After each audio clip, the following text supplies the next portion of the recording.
kolaborasi apik dari Komisi.co dan juga CNN Indonesia TV. Langsung dari M-Block Space. Inilah dia, Political Show Live.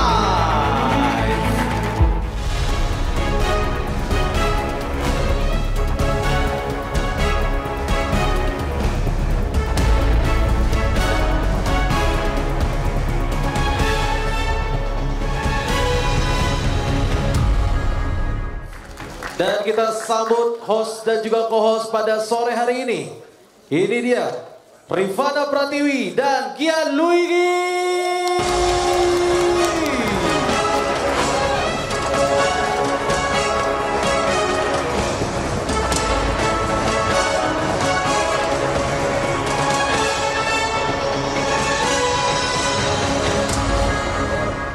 Selamat siang M-Block Space. Selamat sore. Oh sore. Selamat sore M-Block Space. Selamat sore anak-anak milenial. Selamat sore anak-anak muda Indonesia. Anak-anak Gen Z. Anak-anak Gen Z. Tapi aku kayaknya udah gak masuk deh. Masuk mbak. Oh, masih masuk ya? Pengen bilang enggak tapi nanti dibilang iya, tua nanti ya. kontrak lo gue habisin nanti ya. Betul. Oke. Tapi senang sekali bisa hadir ini. Tepuk tangan buat kalian semuanya. Gak apa-apa, sambil makan gak apa-apa. Sambil makan boleh, sambil ngopi boleh, silakan aja sesuka hati anak muda. Betul. Karena anak muda akan menentukan masa depan Indonesia di pemilu 2024. Nah itu dia ya. Kita akan membahas hari ini adalah kira-kira capres muda, capres pilihan anak muda. Siapa capres pilihan anak muda? Siapa capres impian anak muda? Betul. Apakah Giring kita nggak tahu ya. Siapa tahu kenapa ketawa Giring? Giring kan juga bisa aja. Aldi Taher bisa, Aldi Taher. Saya mau komentar takut kena RUKUHP yang masih berlaku 3 tahun lagi. Oke. Hari ini CNN Indonesia TV kolaborasi dengan Komisi.co yang baru saja launching. Selamat teman-teman Komisi.co, hari ini sudah launching medianya supaya bisa bikin politik jadi asik, politik untuk anak muda. Dan teman-teman dari Komisi.co itu setiap hari Senin jam 20.30 waktu Indonesia Barat selalu mengisi segmen stand up di political show di CNN. Jadi teman-teman muda, teman-teman milenial kalau ingin tahu referensi politik di pemilu 2024 silahkan ke CNN Indonesia TV setiap hari Senin jam 20.30 waktu Indonesia Barat. Ada saya, ada Gian dan juga Aldo dari Komisi.co. Betul. Dan kita berharap ini menjadi acara, bukan acara pertama dan terakhir, dan karena kita berharap Political Show Live bisa hadir di kampus-kampus dan daerah-daerah di Indonesia untuk membawa perubahan bahwa diskusi politik itu bisa asik, bisa berkomedi juga. Benar sekali, karena KPU sudah mengizinkan kampanye Pilpres nanti 2024 bisa dilaksanakan di kampus-kampus. Oh udah bisa. Jadi kita bisa roadshow nanti Political Show featuring Komisi.co di kampus-kampus. Kampanye bisa masuk kampus tapi di gerbang. Oke. Polisi di mana? Di ujung. Polisi. Oke. Nggak perlu berlama-lama, kita langsung saja. Hari ini temanya kan capres pilihan anak muda. Kita sengaja pilih narasumbernya ya muda-muda, gayanya anak muda. Karena kita tahu nanti pemilu serentak 2024 akan menjadi pemilu yang terbesar, termahal, terumit di dunia.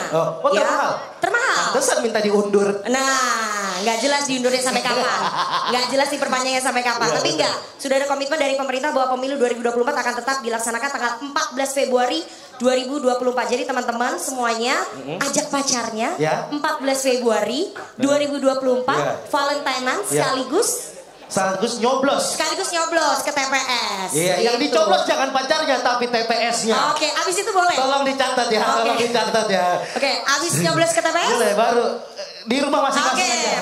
Boleh. Langsung dicatat itu ya. Oke, dengan pemilu terbesar, terumit dan juga termahal di dunia dan juga pemilih 2024 60% adalah generasi muda. Itu terdiri atas pemilih milenial dan juga Gen Z yang jumlahnya 60%. Maka dari itu kalau misalnya teman-teman lihat politisi, calon presiden semuanya berlomba-lomba gayanya kayak anak muda. Bikin TikTok. Bikin Instagram Reels. Terus datang ke konser-konser. Iya, ada tuh kemarin datang ke konser Pestapora. Ada datang. Ada yang datang ke DWP. Ada berdendang bergoyang juga. Oke, ada yang berdendang bergoyang. Pokoknya semua cara dilakukan oleh politisi sama calon presiden untuk bisa merebut suara anak muda. Tapi apakah segampang itu? Tentu tidak, Pulgoso. Betul. Karena anak muda tuh pasti punya referensi juga.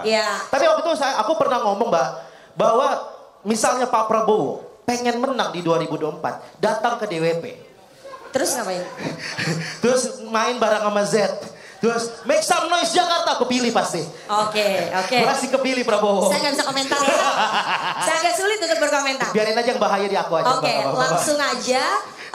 Capres seperti apa sih yang diinginkan anak muda dan bagaimana partai-partai politik hari ini meyakinkan pemilih muda untuk datang ke TPS untuk memilih calon capresnya.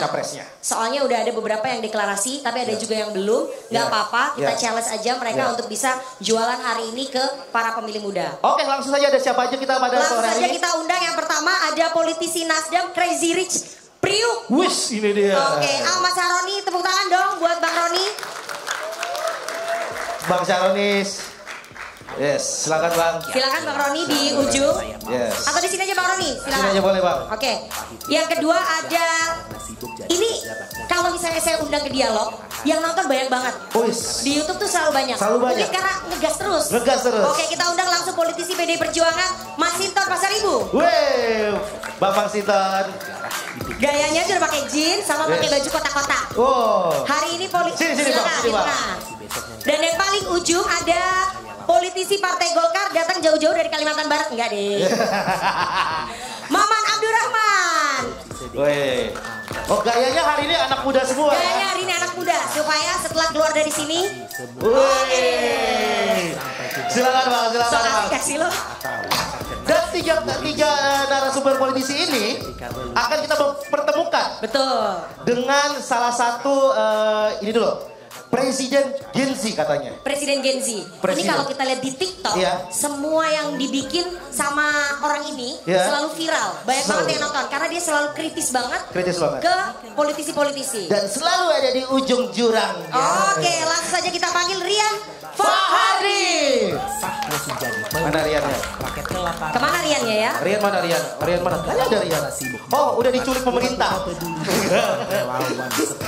Rian, oke, sampai dulu Rian. Dan ada satu juga, ini adalah stand up komedian. Oke, ini terkenal banget. Terkenal banget dia. Bapak Podcast Indonesia. Bapak Podcast Indonesia. Semua orang tadi pengen foto, lebih banyak yang foto sama dia daripada sama gua. Betul. Dan dia ini juga materi-materi ada politik-politiknya dan punya point of view yang berbeda. Langsung aja kita panggil ini dia.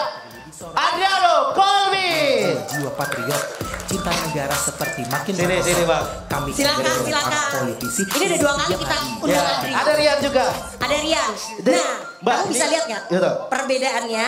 Politisi yang berasa sok-sok muda. Oke, politisi nggak boleh baperan ya. Dan anak muda beneran. Justru anak muda nggak mau pakai jeans. Nggak mau pakai sarung. Pakai sarung. Pakai sneakers. Andri kaos doang. Kayak om-om biasa doang ya. Tapi Adri ini kalau kalian belum tahu siapa Adriano Colby. Adriano Colby ini adalah founder dari Majelis Lucu Indonesia. Dan karirnya lagi naik karena teman-temannya ketangkap narkoba semuanya ya.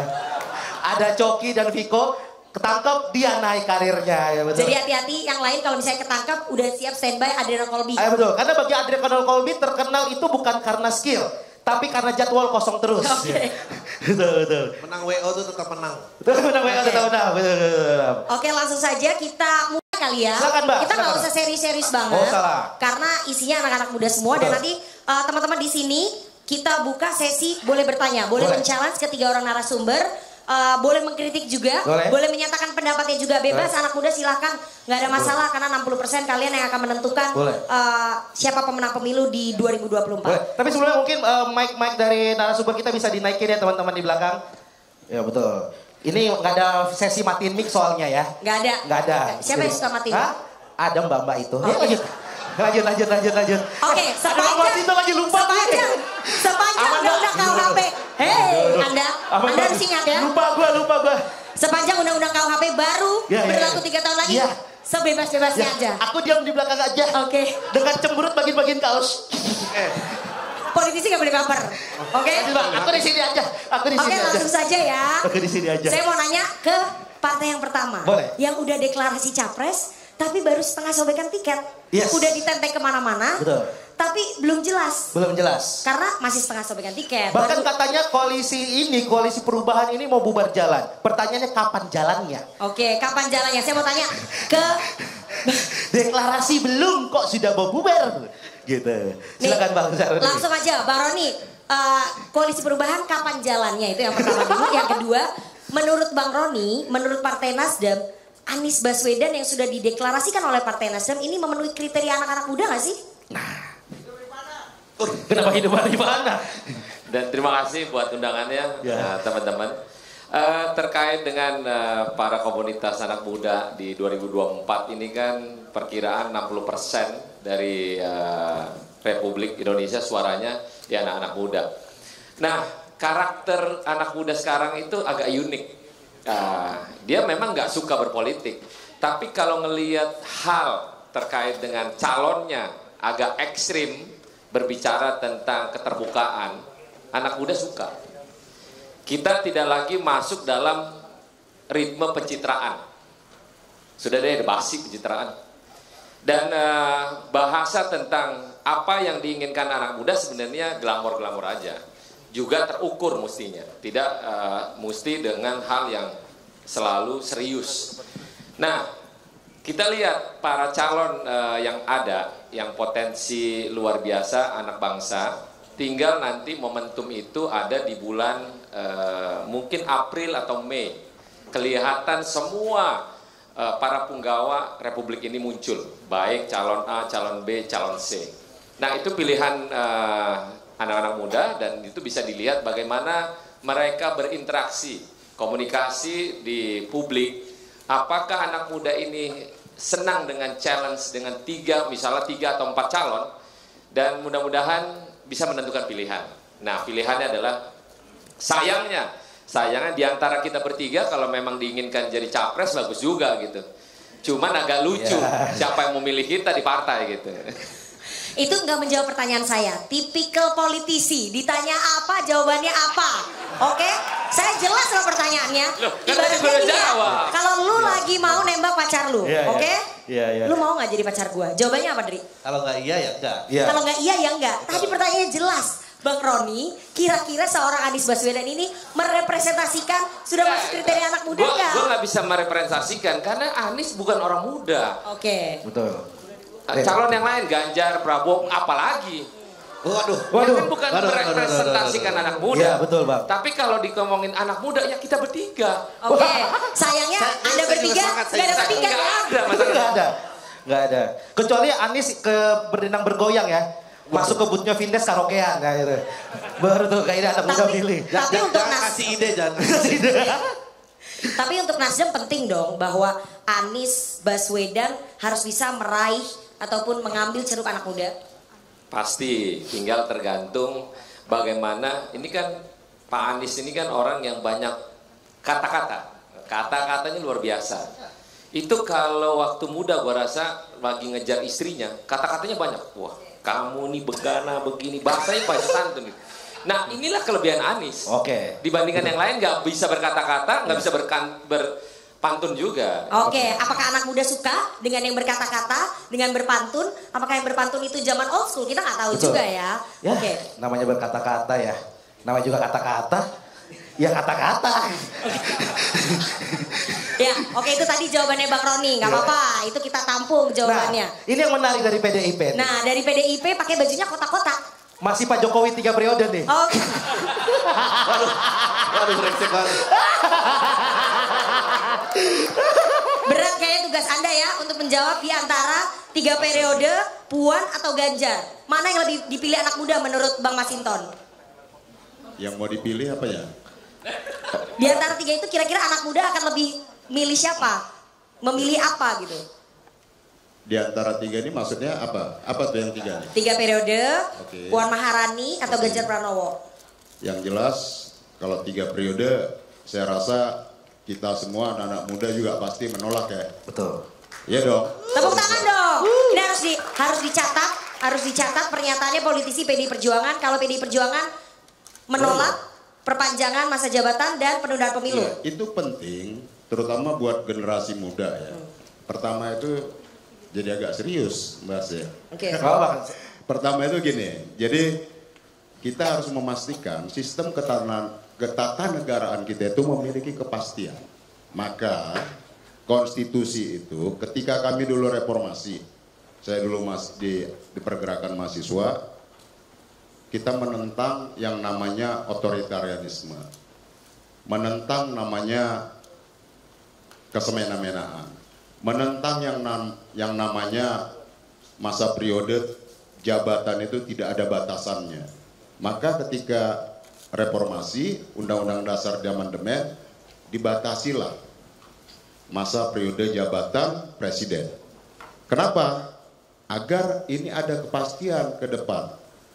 Sehingga yang berkuasa itu dibatasi oleh konstitusi, Undang-Undang Dasar cukup 2 periode. Jadi poinnya apa? Ya artinya 3 periode itu ya nggak boleh.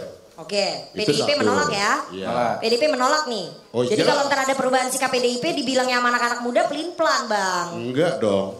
Itu Bu Megawati menyampaikan kepada kami sebagai kader partai, ya, beliau tetap menjaga acuan kita bernegara itu adalah konstitusi. Oke. Maka kita harus memastikan meskipun kader kita yang berkuasa, kita harus pastikan konstitusi itu berjalan, sistem ketatanegaraan kita memiliki kepastian, khususnya buat generasi muda kita. Oke, jadi kalau di recap apa nih? PDIP menolak perpanjangan masa jabatan dan PDIP menolak penundaan pemilu. Coba itu disampaikan di depan anak-anak muda. Jadi janjinya ini bisa disaksikan dan didengarkan bersama. Ayo. Gak usah panjang lebar anak muda supaya yang straight to the point bang. Pertama masa periode ya. Ya. Saya jawab dulu. Periode jabatan itu cukup 2 periode. Oke. Yes, itu selesai. Ya. Nah, masalah penundaan pemilu, Ya. ya, Ya. Kayaknya penundaan ada ragu-ragu. pemilu, Ya. Kayaknya ragu-ragu ya. Kayak gini Dri. Kalau misalnya kayak biar ini clear dulu. kamu mau jadi pacarku nggak? Iya, biar Jadi penasaran. pacarmu? Iya. Jadi pacarmu? Ayo bang, aku pilih bang Mas Ito, Iya. bang, mau ngomong dulu bang. Silakan. Kalau penundaan pemilu, Ya. ya, dasarnya apa? Oke. Lah iya dong. Jadi intinya menolak. Ya kita tanya dulu. Tanya dulu. Bukan masalah menolak atau enggak, tanya dulu. Iya. Apa argumentasi dasarnya untuk melakukan penundaan pemilu? Ya, Kalau ya. kata orang dulu, masuk tuh barang. Dimasuk tuh bang. Kalau alasan Ekonomi. pemilu itu bisa ditunda, ya. Kalau memang ada bencana Ya. sehingga pelaksanaan pemilunya nggak bisa diselenggarakan. Oke. Oke. Nah itu loh. Ya. Ya. Iya kan? Jadi intinya Nah, PDI sekarang Perjuangan gimana bang? Iya sekarang dasarnya apa kalau mau menunda? Berarti ya nggak ada penundaan. Oh, Oke, berarti Nah, iya PDI dong. Perjuangan menolak penundaan Ya. pemilu ya? Iya kalau kita mau katakan begini nih, Oh. kalau kita mau menolak, mau setuju mau tidak, argumentasi dasarnya dulu. Pak. Apa tuh, Kita Bang? harus biasakan itu. Ya. Argumentasinya kan dong. konstitusi tidak boleh melarang. Iya jelas. Oke. Kan sudah kita katakan tadi Artinya nggak PDI boleh. Perjuangan menolak ya penundaan pemilu. Ya kan saya nggak perlu ulangi lagi. Oke. Oke, kita nggak akan Kan kita selesai nggak perlu ya. ulangi lagi. Nggak selesai. Itu kayak gini. Gimana ya bang? Kayak gini. Gimana bang? Kayak apa? Kayak misalnya lu nembak gua, aku suka kamu, Dri. Oke, aku bilang ya. Kamu suka aku nggak, Dri? Coba gitu. Gimana ya? Dri, kamu tuh suka nggak sih sama aku? Coba. Oke, Dri, kamu suka gak sih sama aku? Kamu ngeliatnya selama ini gimana?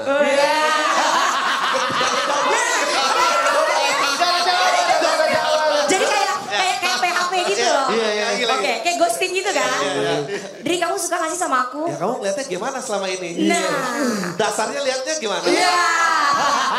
Benar banget itu. Jadi kalau kita bahas itu terus gak akan ada kesimpulannya. Nggak ada kesimpulan. Karena Bang Masinton terus berkutat di jawaban itu. Ini bukan percintaan kali. Ini negara, Pak. Loh, justru negara gak boleh dikelola dengan Nggak, gini, perasaan, Bang. Gimana, Dri? Kalau cinta aja nggak ada jawabannya, masa negara nggak ada jawabannya juga? Nah. Nggak mau. Oke, Bang. Saya juga cuma Bang, suruh kita tahu posisinya Bang Masinton susah karena hari ini adalah pembekalan caleg PDI Perjuangan. Jadi kalau Bang Masinton salah ngomong, Ya. nanti bisa dicoret dari daftar caleg. Nggak apa-apa, Bang. Tapi Ya, nggak iya. tampung Ya, alasannya. Bang, ini kan nggak ada kaitan sama pendaftaran caleg. Ya. Tapi kan bisa santai. Enggak. Kita kan bicara tadi 1-3 periode kita tolak. Penundaan. Ya. Penundaan alasannya apa? Alasannya Oke. apa? Nah, gitu loh. Ya, betul, Iya. Bang. Kalau alasannya artinya begini nih, dalam undang-undang kita, Ya. Kalau alasannya masyarakat masih ingin Pak Jokowi memperpanjang, PDIP setuju nggak? ya enggak lah. Oke, ya udah ya kita catat ya. Ya kan Oke. jelas. Itu Ya. tadi saya katakan pemilu ditunda itu kalau ada bencana alam, Oke. sehingga pelaksanaan pemilunya nggak bisa Ya. dilaksanakan. Ya. Kalau nggak ada syarat kondisi itu, ya apa yang harus ditunda gitu. Oke, loh. udah clear ya. Terus. Oke, ini nggak selesai kita kalau Tapi bahas. pertanyaanku Mbak Iya. adalah dari Mbak Puan dan Mas Ganjar yang paling mendekati anak muda tuh yang mana? Susah ini jawabnya. Enggak Wus, susah. Oke. Enggak susah. Ya. Sampai saat ini kami masih menunggu, ya. Kami masih menunggu Iya, siapa silakan. calon presiden yang akan diumumkan oleh PDI Perjuangan. Kalau Oke, ini kita mekanisme hormati. organisasi kami adalah Oke. keputusannya di Ibu Megawati. Jadi untuk menjawab tadi Ya. nggak susah kan jawabnya kan? Oke. Ya kami belum punya calon. Iya, belum jalan. menunggu restu dari Ibu Megawati Soekarno Putri. Iya dong. Ibaratnya kalau misalnya kita mau nikah nih Dri ya. Iya. Ayo Dri kita nikah. Emang orang tua kamu udah nanya? Nah, itu. Masa itu barang. Oke. Oke. Udah, kita lewatkan PDI Perjuangan dengan Iya. kebimbangannya. Betul. Oke. Terakhir, ini yang ketiga, Golkar. Saya mau tanya di sini. Di antara teman-teman semua, tahu nggak nama ketua umum Golkar itu siapa? Oh tahu. Siapa? Siapa? Beda-beda loh namanya. Siapa coba? Oke, Erlangga Hartarto, lumayan. Oke, tahu nggak Erlangga Hartarto selain menjadi ketua umum Golkar posisinya apa? Oke, emang cerdas-cerdas anak milenial zaman sekarang ya. Sama Gen Z ya. ketua USU kan? Hah? Oh iya ketua Ketua USU. USU. Oke. Mbak Rifani Oke. gimana pengetahuan politiknya? Oke. Ya saya bukan ensiklopedia ya. Oke. Saya pengen tanya ke Bang Maman. Bang Maman, menurut Golkar, Pak Erlangga Hartarto ini merepresentasikan anak muda ataupun bisa masuk ke dalam kriterianya anak muda gak sih? Nana nih kayak motor RX King, Us. ngegas terus. Ini biasanya kalau politisi intro dulu ya. Intro dulu. Politisi Oke, intro camping sambil dulu. cari Ya. jawaban kira-kira apa yang mau dijawab. Mungkin Jadi- Bang Maman bisa dinaikin teman-teman di belakang. Gini, Sip, oke. kalau lo tanya ke gue hari ini, yang paling merepresentasikan anak muda hari ini, fakta membuktikan adalah Erlangga Hartarto. Kita bedah, kenapa nih? Ini kira-kira dapat berapa suara ya? Di sini ya. Enggak, gue ngomong kayak gini, gue nggak tanpa dasar loh. Gue ini angkatan pertama generasi milenial atau 80. Oke. Jadi gue masih bisa bilang bahwa gue bagian dari lo pada semua. Cuman yang membedakan bahwa gue generasi milenial, ada Z, ada segala macam. Tapi poinnya gue mau bilang begini. Anak muda itu identik dengan konkret. Anak muda itu identik dengan independen. Anak muda itu identik dengan fakta yang real. Gue pernah ada pada posisi lo semua, bos. Dan anak muda itu identik dengan berani menantang sesuatu yang memang mungkin di depan hadapannya, mungkin misalnya lo suka sama cewek, lo suka sama Rifana nih, mak bapaknya Rifana kagak setuju. Tapi karena memang lo cinta, lo suka sama tuh perempuan, halangan rintangan seperti apapun maka lo hadapin. Hari ini, 2 tahun yang lalu, kami di Partai Golkar dihabisi dengan banyak opini publik. Pada saat Indonesia dihadapkan dengan bencana permasalahan COVID yang sangat luar biasa besar. Semua kebijakan yang kita dorong dihabisi. Semua kebijakan yang kita keluarkan dikritisi. Seakan-akan kita nggak pernah peduli dengan masyarakat. Siapa komandannya? Menko Perekonomian Pak Erlangga Hartarto. Kita tahu bahwa bukan cuma dia sendiri, tapi yang paling babak belur di hadapan paling depan, Golkar. Dan kita hadapin itu. Karena apa? Sejatinya menjadi ruling party, kita harus menghamba, kita harus berkiblat pada tujuan. Terlepas dari halangan rintangan yang ada apapun itu, karena tadi gue bilang, spiritnya anak muda, mau halangan rintangan sebesar apapun, kalau memang lo yakin bahwa yang dituju itu adalah baik, benar untuk diri lo dan keluarga lo, bismillahirrahmanirrahim, gue maju terus. Lebih cocok Bang Maman kayaknya ya. Jadi capres dari Golkar ya. Loh. Dibanding Pak Erlangga Hartarto. Enggak. Udah ada yang Gua, pernah lihat. sekaligus gue juga mau men-challenge lo semua bos anak muda. Anak muda tuh konkret. 2 tahun yang lalu gue dihabisi, semua masyarakat pada ngeritik gue. Kita dorong keluarin kebijakan vaksin, dikritisi. Kita refocusing anggaran, dikritisi. Kita keluarin undang-undang cipta kerja, dihabisi. Tapi hari ini fakta membuktikan bahwa ekonomi Indonesia di 5,7%, bos. Oke, tapi kan itu kerja sama kabinet Bang. Enggak, Tadi bilang enggak. cuma Makanya gua menterinya bilang, Bang loh, Maman doang. loh, Inilah enggak. politisi Bos, klaim kan ya. gue udah bilang, ini kerjasama semua. Ini kerjasama semua pihak. Dari Menko Perekonomian, dari tim ekonomi, dari gubernur, wakil gubernur, bupati, wali kota. Tapi pertanyaannya, dirijennya siapa ya, Bos? Oke, presiden. Menko. Pemilik kebijakan. Entar dulu, Bos. Yang punya acara. Yang paling atas itu presiden Gue mau nanya Indonesia. sama lo, Nak. Gue mau nanya sama lo sekarang. Di ruangan ini siapa yang punya acara? Kenapa Pak Luhut? Enggak, tolong jangan Pak Luhut. Jangan Pak Luhut, jangan Pak Luhut. Kepala pundak Luhut lagi. Kepala pundak Luhut. Gue pengen Luhut gini. lagi. Di acara ini yang punya acara siapa? Kolaborasi, Bang. Komisi.co. Iya. Kolaborasi dong. Komisi.co. Kolaborasi. Plus mengajak CNN. Plus mengajak Ya, oke, CNN. ya. Siapa ketua umum ataupun pemimpin dari Komisi.co? Sambo, kenapa Sambo? Enggak cukup tadi Luhut. Ini nggak masuk. Udah Luhut sama Sambo. Ini nggak masuk dalam. Enggak. Ini nggak masuk dalam konteks. Gue cuma ya. mau ngasih analogi. Ya. Bahwa yang punya acara ini Komisi.co. Yang memimpin Indonesia ini Joko Widodo. Tapi pasti ada dirijennya, Bos. Oke. Sama seperti hari ini. Acara ini MC-nya siapa? Yang punya acara Komisi.co. MC-nya siapa? Rifana. Artinya sukses ataupun tidaknya acara ini bergantung pada MC. Sukses ataupun tidaknya ekonomi ke depan yang bergantung pada Menko-nya, Bos. Oke, jadi bicara ekonomi, menurut Bang Maman yang menjadi dirigen adalah Pak Erlangga. Tapi itu di matanya anak-anak muda cukup apa enggak? Bagi gua cukup ataupun tidak, gua men-challenge. Ayo dong, dikritisi. Itulah gua kepengen datang ke sini, gua pengen mengajak anak adik gue. Ayo kita kritisi Republik ini. 2 tahun lagi kita akan punya pemimpin baru. Saatnya sekarang mengkritisi. Mengkritisi apa? Cari pemimpin yang memang betul-betul konkret. Oke. Cari pemimpin yang memang betul-betul berani menghadapi rintangan yang ada. Tidak hanya sekedar mengejar popularitas demi untuk mencari sensasi atau dukungan Waduh, seseorang. itu nyindir kayaknya capresnya Bang Roni. Enggak, orang lagi baik-baik dikomporin. Enggak, karena orang lagi baik-baik gini, dikomporin. karena kalau kamu lihat ya dia di Instagram, ya di Instagram yang lebih banyak jepret ketemu siapa? Itu capresnya Bang Roni. Gue nggak bilang loh. Nah itu lo Naya bukan. Iya, loh. Nah, Saya bukan politisi, Bang. Jadi saya Iya, saya lo bukan menegaskan apa yang politisi, saya bilang. tapi lo melebihi politisi. Oke, lanjut. Bahasa bahaya juga ternyata. Nah, masalahnya kalau di Instagram nggak ada tuh ketua umumnya Bang Maman kerja jepret itu nggak ada. Nggak ada. Jadi kurang mungkin pencitraannya. Jadi kurang ketahuan kalau kerja. Ada 2 pilihan, ada 2 asumsi. Apa? Yang pertama, kenapa nggak banyak pencitraan? Karena emang fokus kerja. Iya. Sama yang kedua, emang nggak yakin menang. Oke. Iya. Itu lebih sarkastik ya. Oke.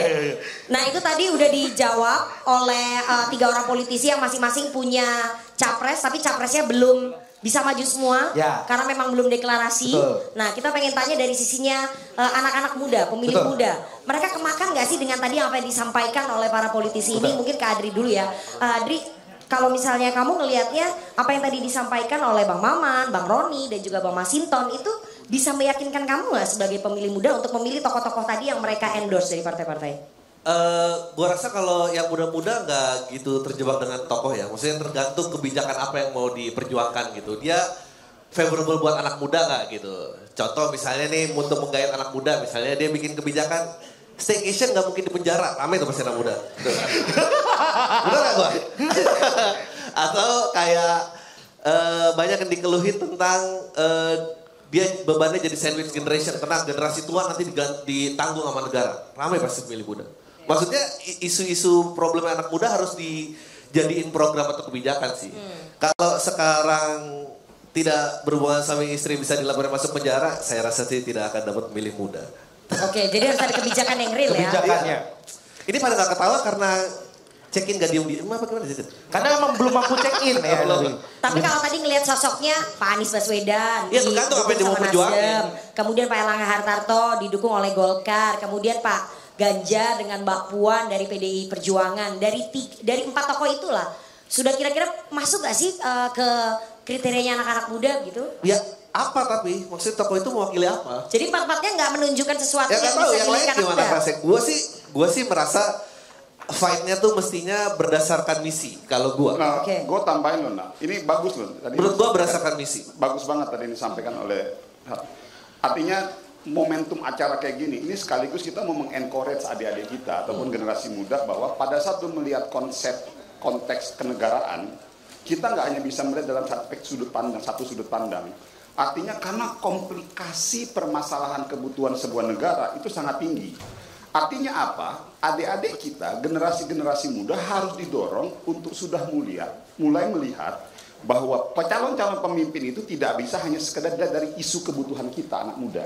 Kalau hanya sekedar kebutuhan anak muda tadi, ya mohon maaf ya, gue pernah berada pada posisi lo semua, ya mungkin jauh lebih kepada isu-isu yang sifatnya sorry ya, fun yang memang mendidik gitu. Tapi maksud gue, lo harus bisa melihat pada isu-isu lainnya. Yeah. Jadi poin gue pada acara ini, di harapan gue dengan anak-anak muda, yuk lo sudah harus mulai berani membuka diri, melihat dari sudut pandang yang lain. Oke, ini politisi itu begitu. Karena kompleksitas permasalahan negara itu tidak bisa hanya sekedar lihat dari aspek satu sudut pandang ya. Itu aja bos. Sama kayak misalnya gue ngeliat Nana. Oke. Dari depan lu ini cantik, subjeknya bukan saya nih. Ya, dari depan lu subjeknya cantik, capres. Oke. Dari politisi depan lu itu cantik, biasanya. Oke. Nah, sama kayak gue ngeliat lu. Dari depan lu cantik banget. Tapi dari samping, buset lu jutek banget. Nah. Oke, politisi itu begitu. Harus lebih banyak mendengar sebetulnya daripada berkomentar. Oke, silakan. Dri. Loh, udah saya. Ya gitu sih kalau gue... tokoh tuh one thing gitu, tapi dia akan memperjuangkan apa itu yang belum lebih ketahuan lagi gitu. Gue harap juga justru malah kayaknya ini waktunya buat yang generasi muda jauh lebih kritis lagi, nggak cuma terjebak dengan tokoh menurut gue. Oke, jadi jangan terjebak dalam figur tokoh, tapi lebih ke apa yang ditawarkan oleh mereka. Dan sampai sekarang belum ada kayaknya ya yang ditawarkan oleh mereka. Nanti kita akan masuk ke dalam programnya. Rian sebagai presiden Gen Z itu sebenarnya umur berapa sih? Gen Z itu 97, 96 ke atas ya kalau nggak salah. Oke, jangan tanya umurku ya. Ya, aku nggak masuk soalnya di Gen Z. Rian. Oke, Rian. Tadi kamu sebagai Gen Z itu kan, Gen Z itu labil nggak? Jangan gitu. Lu makin kedenger tua lu. Nggak boleh gitu. Buat mereka itu serius. Buat kita Oke. Nah itu tadi mendengar yang disampaikan oleh 3 politisi ini. Kira-kira kamu udah ada bayangan, tokoh ini oke, tokoh ini kurang oke. Masuk gak ke dalam kriteria kamu? Gak ada sih. Gak ada. Kenapa? Gak ada. Gimana? Gak ada sih. Coba diulang lagi. Masuk gak dalam kriteria kamu? Gak sih. Soalnya gini, yang pertama tadi Bang Sahroni dari mewakili juga tadi Bang Masinton dari tadi udah ngomong juga, kemudian terakhir dari Golkar, semuanya berhasil lah mewakili partainya. Kapan mewakili rakyatnya, Pak? Serius. Contoh RKUHP yang udah 2 tahun diperdebatkan, kemudian disuarakan sampai menewaskan 2 mahasiswa tak berdosa, Pak. Sampai hari ini 26 November disahkan pertama, kemudian sampai di 6 Desember tiba-tiba sampai ke situ. Mana 2 tahun itu? Memang Pak Jokowi kemarin sempat menunda, memberhentikan RKUHP, tapi kenapa dentuman-dentuman suara, protes, penolakan itu tidak didengarkan sama sekali. Berhasil di depan mereka mewakili partai. Tapi mewakili rakyatnya kapan, Pak? Nah, itu dia. Yang saya pikir anak muda harus mampu melihat itu. Makanya tadi saya bilang, penting buat anak muda kita kritis sampai hari ini. Tapi untuk duduk di sini, saya mungkin banyak berterima kasih ke partainya Pak Masinton. PDIP. Kenapa, Rian? Kenapa? Karena gara-gara PDIP, karena empuk dikritik, jadi follower saya nyampe 1 juta. Ya ampun, tepuk tangan dong berarti. Terima kasih Pak Masinton. Tepuk tangan. Setuju. Tapi jangan terlalu tepuk tangan. Konten saya udah dinonton belasan juta Pak Masinton. Itu hilang suaranya. Demi Allah, hilang suaranya. Kalau nggak percaya lihat TikTok saya, itu kayak maksudnya hilang gimana? Suaranya. Suara di TikToknya hilang. Audionya hilang. Audionya hilang. Jadi ternyata bukan cuma di dunia nyata aja suara kita bisa hilang. Ternyata di TikTok juga bisa. Ya, saya tidak menggiring pelakunya situ ya. Mungkin teman-teman jangan sampai. Bukan, tapi ya mungkin ini masalah di TikToknya. Tapi itu nyata. Bahwasanya mungkin ya kita ternyata tidak terlalu bebas-bebas juga bersuara. Tapi ya di satu sisi kita mengapresiasi bahwa saya hari ini lantang mengkritik. Tapi anggota badan tubuh saya masih lengkap. Saya masih bisa bersuara dengan bebas. Itu menandakan bahwa ya betul-betul bahwasanya suara itu lantang harus didengarkan gitu loh. Jadi kita harus jadi ketua organisasi, harus turun di jalan, atau mungkin jadi pejabat yang punya kursi, atau politisi yang sibuk-sibuk cari posisi. Enggak kok, suara kita harus disuarakan dan pasti lantang didengar. Tapi dari calon-calon yang tadi saya pikir anak muda masih belum menemukan sosok yang pas sih Mbak. Kenapa? Karena mungkin boleh dicoba dulu deh mandi lumpur di TikTok. Nggak, bercanda ya. Karena itu tren Pak, tren. Tapi Oke, itu tren ya. Main itu tren apa? sih, TikTok. Tapi kadang ada banyak politisi atau pejabat yang memaksa Pak. Yang gitu. Nggak tahu. Itu gimana sih mandi itu lumpur? tren ada pokoknya. Sawer, di jadi TikTok. kalau misalnya ngasih gift, gue Iya. makin mandi lumpur makin dalam. Karena makan Oke, belatung juga sih oke. Mbak. Itu Makan tren belatung. baru di kalangan Tapi anak kayaknya muda. jangan deh Pak nanti ada kayak gitu. Jangan maksa sesuatu Jangan maksa, untuk bener, mencari jangan suara bener. anak muda. Bener. Karena tuh banyak politisi yang mencoba masuk TikTok, mencoba mentang-mentang saham terbesar sekarang di 2024 Iya. adalah Gen Z 60%. Coba tuh masuk semua tren nyobain. Tren TikTok. Iya, kita Kayak ngerasa- tua masih joget TikTok Iya. kan malu. Iya, Bang. kalau kita tuh anak Oke. muda ngeliat kayak gitu, apaan sih? Iya. gitu Malah jadi kan. aneh ya. Malah jadi aneh. Kita belum Oke. sanggup melihat ke TikTok. Iya. Jangan Iya, dipaksakan belum. sih. Belum siap, belum siap, Aku belum sebenarnya ingin siap. berkomentar, tapi aku takut. Belum siap. Ya, tapi yang paling Iya, penting iya, sih, saya sih pengen tanya karena ini kan show, jangan sampai agak boring juga. Apa Pak aksi nyata yang sudah diberikan bapak-bapak di depan ini untuk anak muda Ya. hari ini? Oke, Gitu. menarik sekali tadi yang ditanyakan oleh Rian. Jadi dari calon-calon yang diajukan oleh partai di sini, Golkar, Nasdem dan juga PDI Perjuangan ternyata belum bisa meyakinkan generasi Gen Z ini. Bang Roni, apa sih sebetulnya program ataupun apa yang ditawarkan oleh capres Anda, Mas Anies Baswedan untuk bisa meyakinkan anak muda? Yang pertama, dia belum resmi capres. Oke, tapi udah keliling. Keliling bagian memperkenalkan diri. Oke. Yang kedua, bagian dari program visi misi tidak juga mungkin ada karena dia belum resmi juga Oke. sebagai capres. Oke. Nah, menariknya adalah yang tadi disampaikan, memang semua orang melakukan pencitraan dengan caranya. Untung bertiga ini kagak main TikTok, jadi aman kita bertiga. Tapi kondisinya adalah Republik kita ini adalah selalu membuat ketertawaan, jadi bercandaan. Untuk apa? Untuk dibicarain. Semakin dibicarain negatif, toh you dapat 1 juta follower. Semakin kritisi, boleh, tapi jangan membenci. Kalau ngomong kuhab lagi rame-ramenya, itu sudah maksimal. Makanya, kenapa akhirnya pemerintah istana mengatakan untuk di hold sementara. Karena ada faktor dorongan protes yang begitu keras. Terkait dengan tadi yang disampaikan bahwa kalau berpikir anak muda, apa tadi? Staycation. Ngomongin staycation, hal terkait dengan hak misalnya. Semua teman-teman gue yang mengatakan yang punya hotel terutama, bro, gue mau nanya bro, kalau yang terkait kuhab yang kemarin, ini kan orang check in dia bilang, terus kalau nanti kumpul kebo, itu gimana ya? Oh, kalau gue jawabnya gampang. Selama tidak ada yang dilaporkan, maka tidak ada kendala dalam masalah yang ada di pidana. Tapi problemnya adalah, ini kan kuhab ini akan berlaku 2025. Tapi sekarang, belum berlaku saja sudah menjadi protes. Gue sebagai Komisi 3 memang sedikitnya adalah, gue gak mau mengungkapkan hal-hal, ya iya sih kalau ngomong hak, memang hak. Tapi ini masalahnya kuhab. Itu 3 tahun lalu, mungkin 4 tahun lalu sudah ada. Dibahas kembali, kadang kita sama pemerintah tidak sinkron. Jadi selalu yang disalahin DPR. Nah kita kalau udah mengarahkan kepada yang benar, pemerintah kadang nggak mau.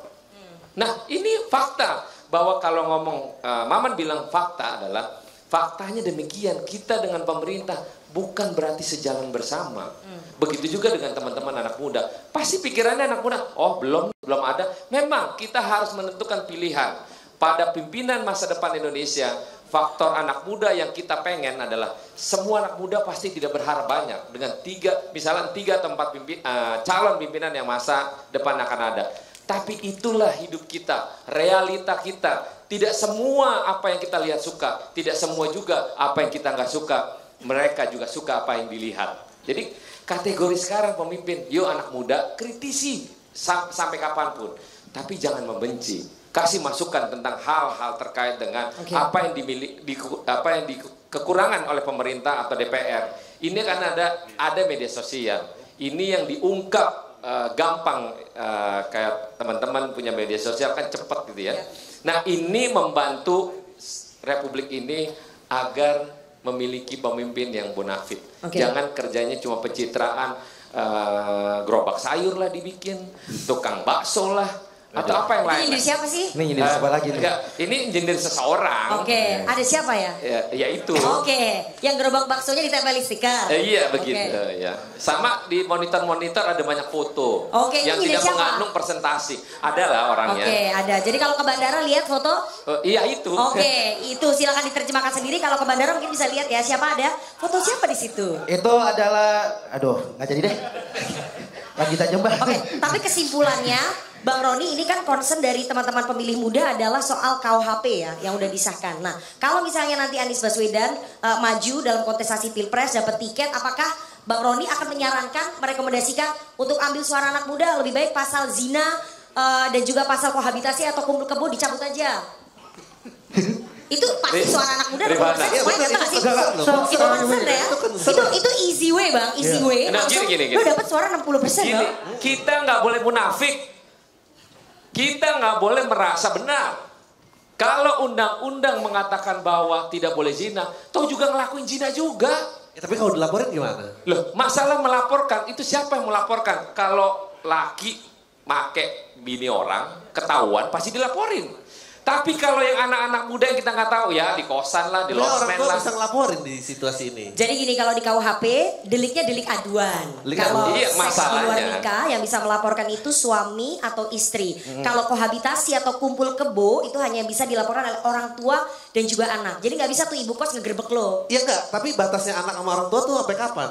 Misalnya janda anak satu nih, dia anaknya udah 25 tahun, dia mau move on pacar lagi. Terus yang anak 25 tahun boleh ngaduin ibunya, udah 25 loh nih. Oke. Tua loh. Oke, mungkin next berikutnya kita bisa Ya, undang makanya. Menkumham ya. Next topik kita adalah zina boleh atau tidak. Oke, itu penting. Oke. Itu lebih menarik daripada capres kita hari ini. Enggak, Orang tua sorry. Nah, anaknya Gua 30 tambahin tahun nih. nih, 30 tahun. Ini Nanti dulu, sesinya ada. kalau gue Oke. jadi lo pada, gue marah menana. Karena dia menyebutkan seakan-akan bahwa anak muda itu identik dengan sesuatu yang jina. Iya benar. Enggak, Itu pengiringan opini. Anak muda nggak Itu pengiringan opini. Orang tua aja itu zina, ya kan? Ya. Kata orang tua Itu pengiringan opini. Zina itu. Salah Biasa satu. aja. Salah satu. Itu emang kebijakan orang tua itu emang udah. Iya. Aku klarifikasi, aku di pihak anak muda. Iya. Anak muda ini tidak selalu zina. Iya. Oke. Kadang-kadang doang. Tolong dibaris bawahin, kadang-kadang. Tergantung ada nggak lawannya. Itu dia. Tolong ya. Janet Memang ya. sifat dasar politisi itu adalah menggiring opini. Mbak Nana Bukan juga suara rakyat. dari tadi. Mbak Nana ini kayak ibu-ibu komplek yang nyebelin tau gak? Enggak. Ini kan kita Enggak, itu kan salah satu contoh. Itu salah satu Salah satu contoh. contoh, Misalnya karena tadi Andi dia- ngomong. Dia ada concern misalnya generasi sekarang mengeluh menjadi sandwich generation. Ada nggak kebijakan yang bisa menyelamatkan orang-orang tuanya di hari tua? Itu kan juga sesuatu kebijakan yang ditunggu. Coba mungkin bisa sebetulnya. dijelasin sandwich generation itu apa bapak-bapak ini Sandwich, atau? sandwich generation adalah generasi yang mengeluh di mana dia harus Ada membiayai burger generasi nggak? Burger sebelumnya. generation ada nggak? Burger. Generasi sebelumnya dan generasi sesudahnya. Oke, jadi di sementara tengahnya. kita nggak ada nih kebijakan kayak orang pensiunan nanti ditanggung negara sehingga yang generasi milenial itu bisa terus cuma fokus ke generasi depannya. Itu kan juga suara anak muda. Gini, staycation tadi buat punchline komedi aja, tapi sebetulnya banyak concernnya. Oke. Gitu loh. Jadi bukan hanya itu ya. Bukan hanya Tapi itu. kayaknya lu selalu menyebut itu dalam setiap talk show. Karena saya Soal- itu ditulis sama orang tua, udah Oke. itu aja. Ya jadi Bang Roni akan merekomendasikan mungkin dengan cara Nah, gini, Ayo tanya deh, sebagai you pelopor anak muda, itu pasal zina itu kalau kita tarik, lu setuju nggak? Setuju. Oke, kita buat nanti 2024, pemimpin baru kita tarik. Nah, coba Oke, lihat itu janjinya ya. reaksinya. Oke, Oke, dicatat jadi ya. tolong direkam. Semuanya ya. Oke. Langsung. Lihat, lihat. Langsung 60% pemimpin suara. baru kita tarik. Mbak. Bentar Mbak. Kadang nih kayak gini nih. Memperdebatkan zina mulu. Yang di blow up zina mulu nih. Kadang kita masih kemakan mungkin ada yang pengalihan isu. Padahal lebih jauh daripada itu. Ada yang lebih mendesak. Contohnya pengurangan masa tahanan koruptor. Kemudian bagaimana percobaan hukuman mati. Kok bisa-bisanya dikasih percobaan lagi. Nah itu kan sebenarnya yang harus di blow up oleh media, oleh DPR mungkin. Jangan cuma masalah zinanya. Oke. Seolah itu masalah penting gitu loh. Padahal Sepakat, masih ada yang lebih sepakat. penting Kalau daripada gitu. itu. Sepakat. Jadi- Kalau gitu, Tapi saya tidak yakin itu mempersatukan anak muda. Ya sih. Ini gimana sih? Anak muda aja pecah suaranya ya. bukan. Kurang banyak. Enggak. Sepakat. Berarti kita judulnya kali ini bukan capres. Apa? Judulnya antara koruptor dan zina. Kok zinanya Yang paling masalah adalah udah koruptor zina lagi, nah itu dia. Oke, jadi lebih dipertegas. Karena kalau misalnya dari sisinya Adri, soal yang pasal tadi, sementara dari Rian banyak sekali, gue gak perlu sebut pasalnya ya, Adri. Karena tadi lu Rian itu adalah Rian lebih ke ya ada hal yang lebih besar. yang lebih penting begitu ya. Jadi nanti Bang Roni akan merekomendasikan kepada capresnya untuk meninjau ulang untuk mencabut pasal-pasal yang memang meresahkan, kontroversial, merugikan kebebasan bersuara, akan kayak gitu Bang? Pasti. 60% suara berarti. Terus Bang Mansinton, Mas Ganjar apa Mbak Puan? Jadi Nih, ini penting nih Bang Masinton. kita harus kalau saya berpandangan kita saat ini melampaui itu dulu, melampaui figur. Kita bicara hari ini itu adalah kalau kita bicara capres, ya harus idenya dulu dong. Bahwa figurnya siapa menurut saya sih. Saya setuju Pak.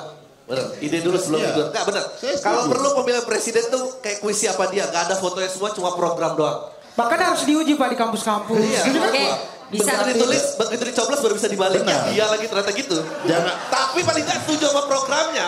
Daripada setuju sama orang kan. Kayak The Voice ya, kayak The Voice. Oke. Sampai gini nih. Oligarki ternyata ya. Kita kemudian terpesona dengan karena viral di sosmed. Ini nyindir siapa? TikTok apa. Nyindir gubernur medsos. Saya bahaya banget.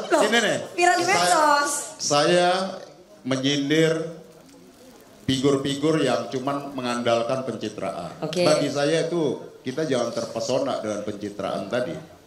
Ya. Dengan yang kita perlukan itu adalah kepemimpinan yang memiliki rekam jejak, bukan jejak rekam. Oke, tapi ini Bang Masinton saya potong sedikit ya. Jejak yang direkam. Soalnya Mas Ganjar ini, Mas Ganjar Pranowo, kader PDI Perjuangan, Gubernur Jawa Tengah sampai disebut Gubernur Medsos. Karena produksi medsosnya jauh lebih banyak dibandingkan ketahuan di kerjanya apa. Terus kemudian Mbak Puan Maharani juga lebih sering ketahuan bagi-bagi kaos, kemudian keliling-keliling, terus kemudian diposting. Daripada ketahuan kerjanya. Ini gimana PDI Perjuangan? Begini. Oke, jawaban pertama politisi kalau pertanyaannya susah. Begini. Enggak ada yang susah untuk itu bukan pertanyaan yang susah. Bang Oman jangan ketawa, itu trik yang sama kan yang suka Tapi Bang dipakai. Masinton, biar aku mau nanya sedikit biar lebih cair. Itu waktu Mbak Puan dikasih surprise emang beneran nggak tahu dia? Surprise ulang tahun, Surprise ulang tahun kue. Di DPR tuh beneran dia nggak tahu atau gimmick settingan aja buat di Instagram. Ya penasaran Pak kami. Penasaran aja kita tahu apa udah di setting gitu. Kayak kagetnya nggak natural soalnya gitu. Terus di luar lagi demo Pak tuh di luar. Ya memang nggak ada. Memang nggak ada. Ya udah coba tadi dijawab Agenda dulu. itu nggak ada. Tadi dijawab dulu pertanyaanku. Yang tadi, ingat gak pertanyaannya? Pertanyaannya tentang Mas Ganjar. Sama Mbak Puan. Terus kemudian Mbak Puan. Oke. Iya kan? Aku fair loh, kasih pertanyaannya dua. Lah iya, yang dua-duanya kan juga belum diputuskan sebagai capres ya. Iya. Nah, kalau bicara tadi, saya mengkritik semua kepemimpinan itu yang kerja pencitraan. Itu satu. Kemudian kalau tadi dikatakan Mbak Puan bagi-bagi kaos apa segala macam, ya apa yang terlihat pada saat itu pas beliau saat bagi-bagi kaos ya, itu kan konteksnya kan capek banget ya kayaknya pas bagi-bagi kaos ya. Gitu loh. Tapi di Bekasi emang siapa yang senyum sih nggak apa-apa emang gitu. Kamu nggak boleh loh menyinggung orang Bekasi. Apa segala macam. Menurut saya, kalau membahas itu diskusinya nggak menarik, Mbak. Benar. Oke. Saya setuju Pak. Saya juga bingung mau menjawab itu, gitu loh. Betul Bang. Karena saya bukan mau bahas orang. Ya. Yang mau kita debatkan itu adalah ide. Pertama begini, muda itu adalah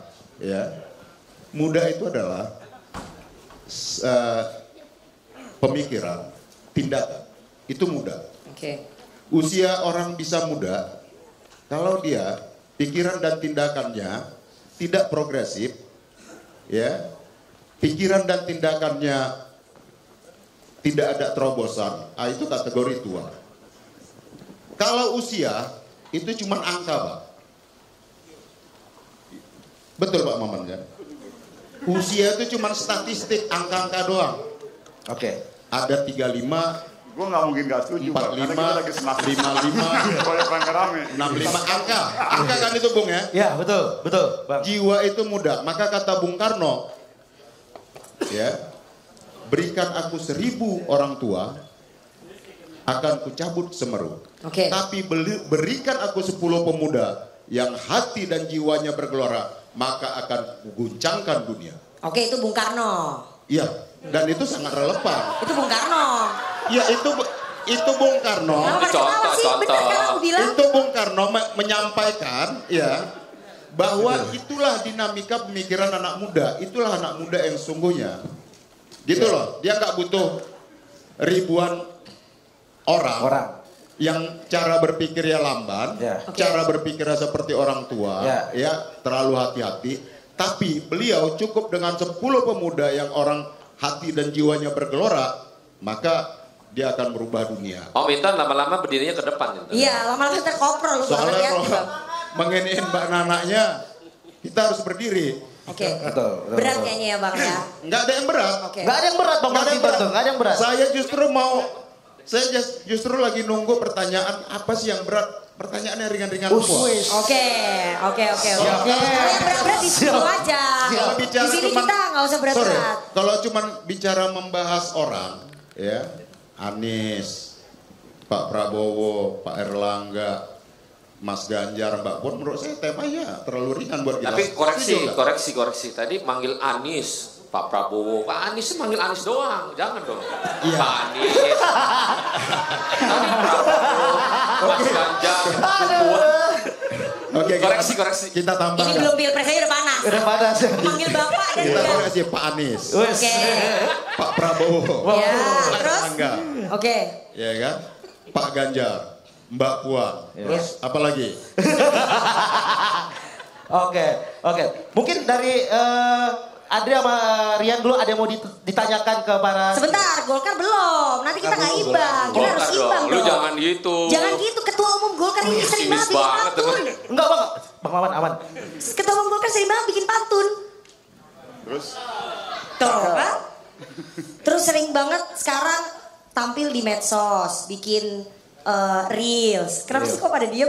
Silent banget gitu. Aku lagi fokus nih. Kan bukan orde baru kan? Enggak, bukan. Ketawa aja, gak apa-apa. Aku merasa sendirian loh.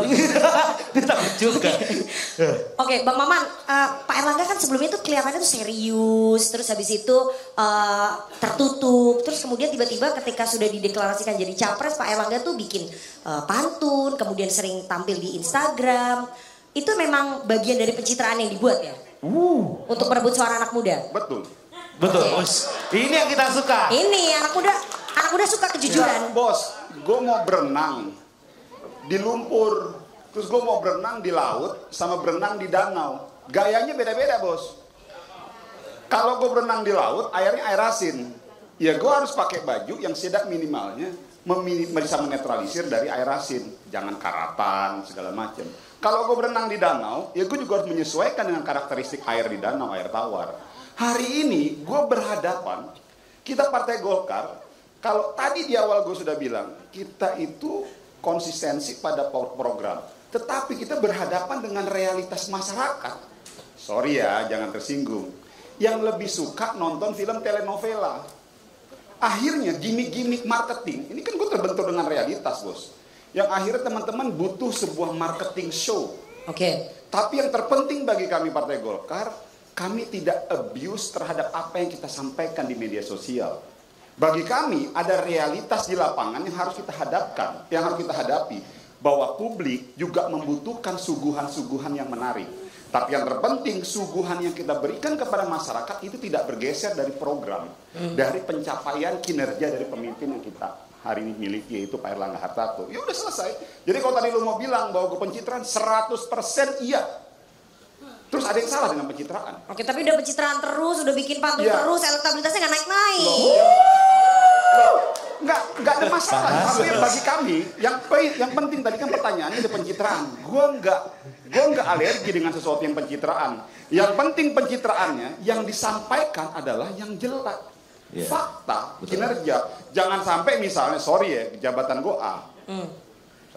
Tapi yang gue campaign, yang gue sampaikan, urusan-urusan yang bukan kerjaan kita. Oke. Ya bagi kita konsisten aja di situ. Dan menurut jadi kalau misalnya kalau tadi ada bilang pencitraan begini, ya kita berhadapan dengan realitas kayak begini gimana? Tadi kalau Bang Maman bilang bahwa pencitraannya kebanyakan tentang kinerja, enggak juga. Coba buka Instagramnya Pak Erlangga, isinya tentang Piala Dunia, sarapan di warung kopi, sama-sama aja kayak anak muda. Bang Maman, kalau konten bareng Ronaldinho tuh gaya renang apa? Kenapa? Kalau konten bareng Ronaldinho itu gaya renang apa? Nah, ini berarti lo belum nyampe omongan gue. Coba jelasin. Bang, rule pertama ya, nggak boleh mengestimasi anak muda. Karena gini, yang gue sampaikan tadi analogi deh. Ya bagi gue masa sih gue harus mesti menjelaskan analogi adalah begini. Ya maksud gue, lo harus bisa memahami. Ini bagian dari pendidikan politik, bos. Nggak, gue berani men-challenge lo semua. Ini adalah bagian dari pendidikan politik bagi kita semua. Kita nggak boleh. Jadi bagi gue sorry ya kalau gue agak berbeda dengan yang lainnya. Dan gue siap untuk tidak populis demi kebaikan lo semua. Karena gue pernah berada pada posisi lo semua. Oke. Jadi kalau tadi gue menyampaikan laut, air tawa itu adalah analogi. Kalau tadi lo bilang Ronaldinho ya kan jadi bingung gue jawabnya apa. Ya, itu metafor. Pahami dong konteksnya. Artinya yang kita lakukan tadi di media sosial segala macam adalah bagian dari gimmick-gimmick marketing. Dan menurut gue selama itu masih dalam konteks sah-sah saja kan gue bilang. Ini terbentur dengan realitas bahwa memang ada 270 juta masyarakat Indonesia. Dan gue juga tidak pernah mengecam tuh, tidak pernah mengkritik, tidak pernah menyindir bagi mereka yang memang habis-habisan di medsos, sah-sah saja. Tapi bagi kami tetap fokus saja, ya sudah. Bahwa ada gimmick-gimmick tambahan itu, kebetulan dulu ada tuh warung kopi itu. Itu lagi di tempat gue tuh Asyang tuh. Warung kopi Asyang, ya gue ngajak ketua umum gue ngopi di warung kopi Asyang. Ya terus dipublikasikan, ya kan itu kan bagian dari gimmick-gimmick politik. Dan menurut gue sah-sah saja. Tapi menurut Bang Maman, gimmick-gimmick politik yang dilakukan oleh ketua umumnya ini termakan gak sih? Kembali lagi, itu kita serahkan kepada mereka. Karena bagi kami, yang terpenting bagi kami adalah pada saat kita melihat konteks politik pilpres, itu ada 3 pendekatan. Nah ini gue juga mau sampaikan. Yang pertama, popularitas dan elektabilitas adalah poin pertama. Ya kita harus akui, Pak Prabowo, Mas Anies, Mas Ganjar punya elektabilitas dan popularitas. Yang kedua, kita harus ingat tiket pencapresan. Ya itu dia. Nggak, maksud gue ini bagian dari edukasi. Golkar udah punya ya, lewat KIB ya. Belum punya, belum lengkap, tapi KIB. Nah maksud gue, pada saat kita melihat konteks pencapresan, kita tidak bisa hanya semata-mata melihat popularitas dan elektabilitas seseorang. Faktor tiket pencapresan itu juga menjadi penentu. Nah, artinya apa? Kita melihat pada kerangka yang menyeluruh. Baru yang ketiga, preferensi publik. Hari ini kan yang kita lakukan, gue hadir di sini, Mas Roni hadir di sini, Bang Masinton, teman-teman hadir di sini. Ini kan bagian dari untuk menyampaikan preferensi politik masing-masing. Dan di era demokrasi ini bagi gue fine-fine saja, sah-sah saja. Karena tolak ukurnya itu tanggal 14 Februari bro. Jadi bagi gue, jangan dulu take decision untuk mengambil finalisasi bahwa si A ini begini, si B ini begini, si C begini. Bos, permainan masih panjang. Jadi percuma elektabilitasnya tinggi kalau misalnya nggak punya tiket. Gitu maksudnya poinnya. Ya, bisa dibilang kayak begitu. Itu berat tuh Bang Roni, harus jadi harus jadi concern tuh sampai grogi. Jadi dari 3 partai ini yang udah punya tiket resmi itu KIB, Golkar, PAN dan juga P3, koalisinya Bang Maman dan juga ketua umumnya, dan PDI Perjuangan. Paling enak jadi Rifana. Bisa ngadu-ngadu. PDI Perjuangan juga bisa. Jadi cuma ada 2 koalisi itu. Kalau Nasdem belum. Nasdem sedang menuju. Jadi dirijen bos, sama MC. Jadi kita mau ngomong ke kanan di bengkok itu kiri sama dia. Kita mau ngomong ke depan. Bukan saya ya. Ya, mungkin Rian dulu. Rian mau menanggapi kira-kira gimmick-gimmick politik, sosmed, strategi pencitraan yang dilakukan oleh capres-capres ini bisa menarik suara anak muda nggak sih? Atau justru sebaliknya? Bisa dong. Yang pertama menurut saya pencitraan sah-sah aja. Sah-sah saja karena itu udah bagian dari branding. Media sosial dan manusia hari ini tuh udah jadi satu.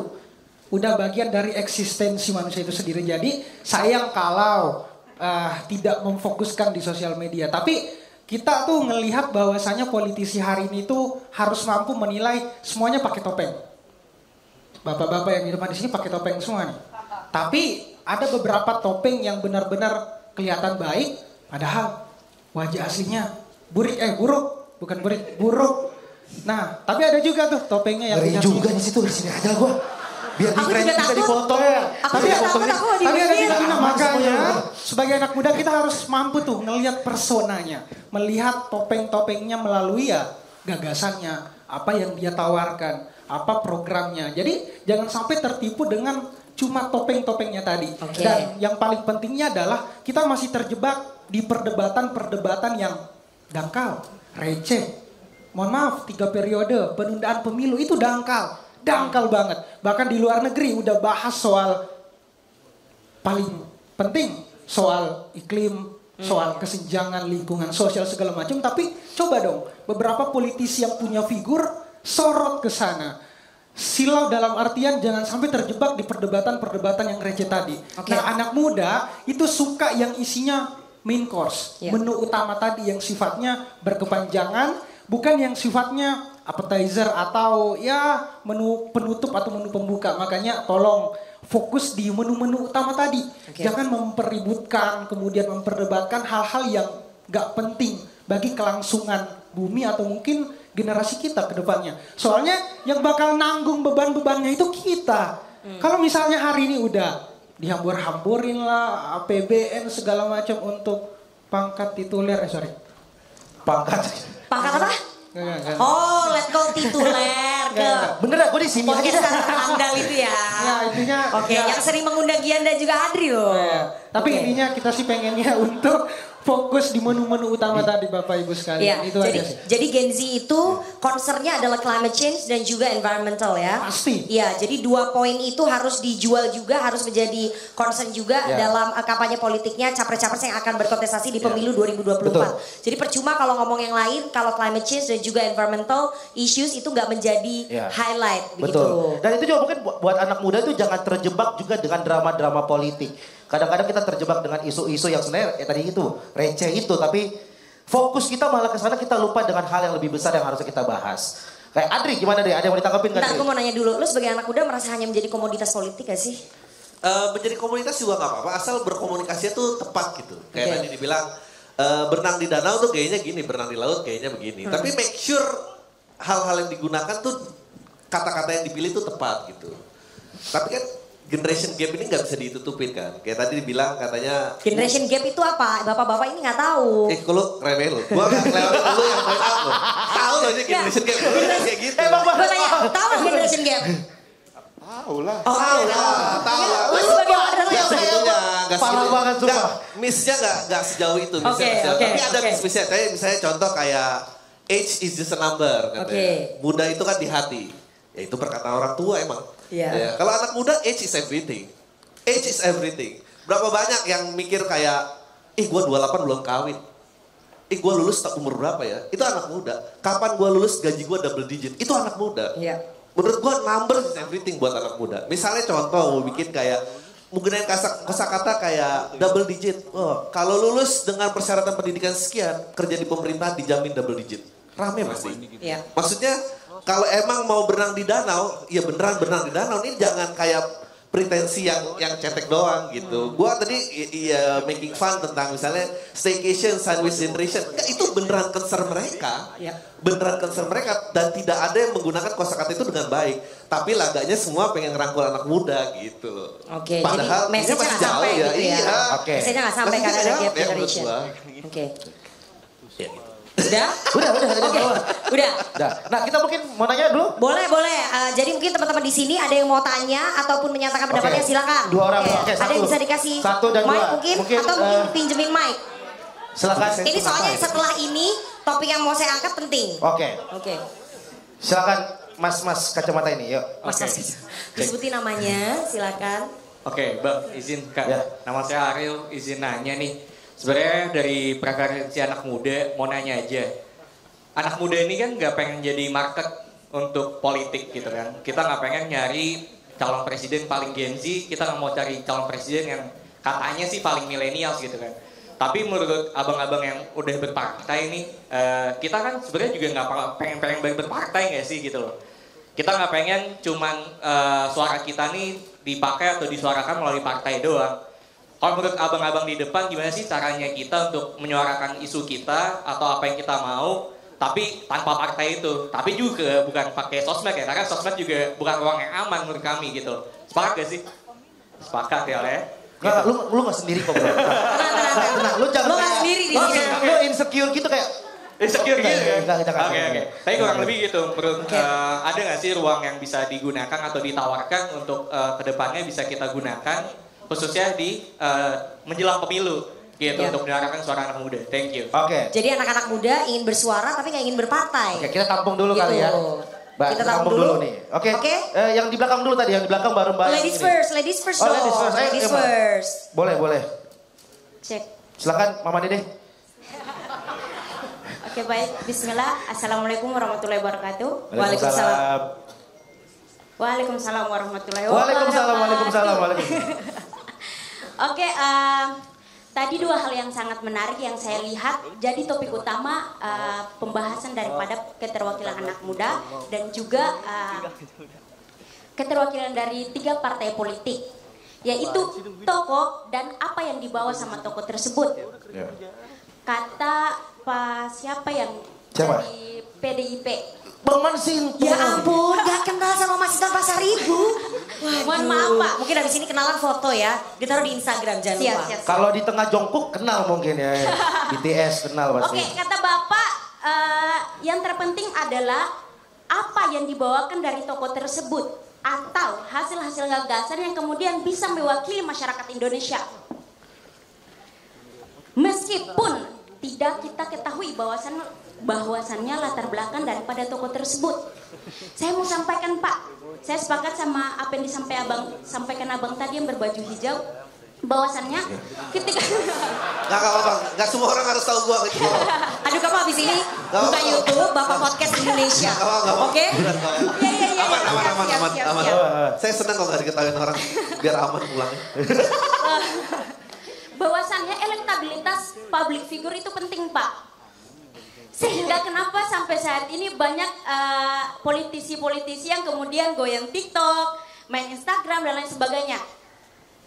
Kayak ketua umum Partai Golkar. Kita lo baru tahu bahwa kinerja dia sampai seperti itu yang Bapak sampaikan. Oke. Karena apa? Karena politik publik tadi tidak dia mainkan. Mohon maaf ya Pak. Walaupun demikian sekarang dia udah mulai marah karena kepentingan 2024. Oke. Nah, itu adalah salah satu faktor yang sangat penting. Yang kedua, teman-teman, keterwakilan dari perempuan maupun keterwakilan daripada anak muda yang kemudian sekarang partai politik, hampir semua partai politik ingin menyuarakan dan mengambil gagasan-gagasan baru dari perempuan dan anak muda. Nah, di sini gagasan dari perempuan dan anak muda yang kemudian tidak disertai dengan pendidikan politik. Sehingga perempuan dan anak muda selalu dijadikan bahan politik. Oke. Dijadikan bahan politik. Sehingga saya mau tahu kinerja daripada partai-partai ini sampai di mana untuk mengisi gagasan-gagasan pendidikan politik terhadap perempuan dan anak muda. Jadi keterwakilan perempuan ya. Iya. Oke. Sehingga kita tidak lagi tadi melihat sosok figurnya saja, melainkan kita lihat gagasan dari figur tersebut juga. Jangan sampai H-3 dia udah mau pilpres atau pilgub dan lain sebagainya. Berprogram. Iya, program-program dia tawarkan dan kita si anak muda dan perempuan yang tidak paham akan politik ini, kita ya tadi kayak baru kita ambil kertas-kertas di bawah kolong kursi tadi. Terima serangan fajar. Oke. Kan kasihan kita butuh pengembangan elektabilitas pendidikan maupun pengetahuan daripada politik itu sendiri. Sehingga 2024 ke depan kita tidak lagi termakan isu-isu dan menjadi korban-korban politik.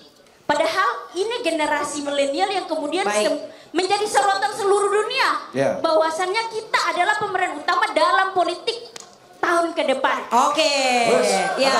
Habis ini mungkin bisa daftar ya. Jadi anggota partai mungkin sekarang kan keterwakilan perempuan kurang ya di partai-partai. Bisa dilirik mungkin KTA-nya begitu. Mungkin kita jawab dulu ya tadi biar ada dua nggak lupa pertanyaan. ya, dua dulu ya. Ya. Di belakang nanti oke. Oke. Yang pertama adalah bagaimana cara untuk mengemukakan pendapat di era nanti nih ke depannya nih. Ya, memberikan aspirasi tanpa Yes. harus berpartai. Itu yang Yes. pertama, bisa nggak sebetulnya?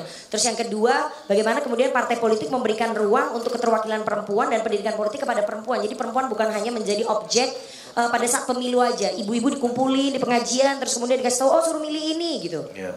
Silakan, Bang Roni dulu atau mau siapa? Silakan. Oke, gue tanggepin yang pertama terkait dengan anak muda mewakili milenial untuk tidak mau berpolitik tapi ingin bersuara tentunya. Sekarang gini, kalau tidak mau mengungkapkan dan tidak ikut berpolitik, maka teman-teman yang anak muda tidak perlu tahu sampai di dalam tentang politik. Cuman ikut-ikutan aja, oh si A, si B, si C. Tapi kalau kamu ingin masuk ke dalam area politik yang tahu tentang calon pemimpin bangsa, maka kalian harus ikut ke dalamnya. Tapi tidak perlu berpolitik, misalnya masuk ke partai, nggak perlu.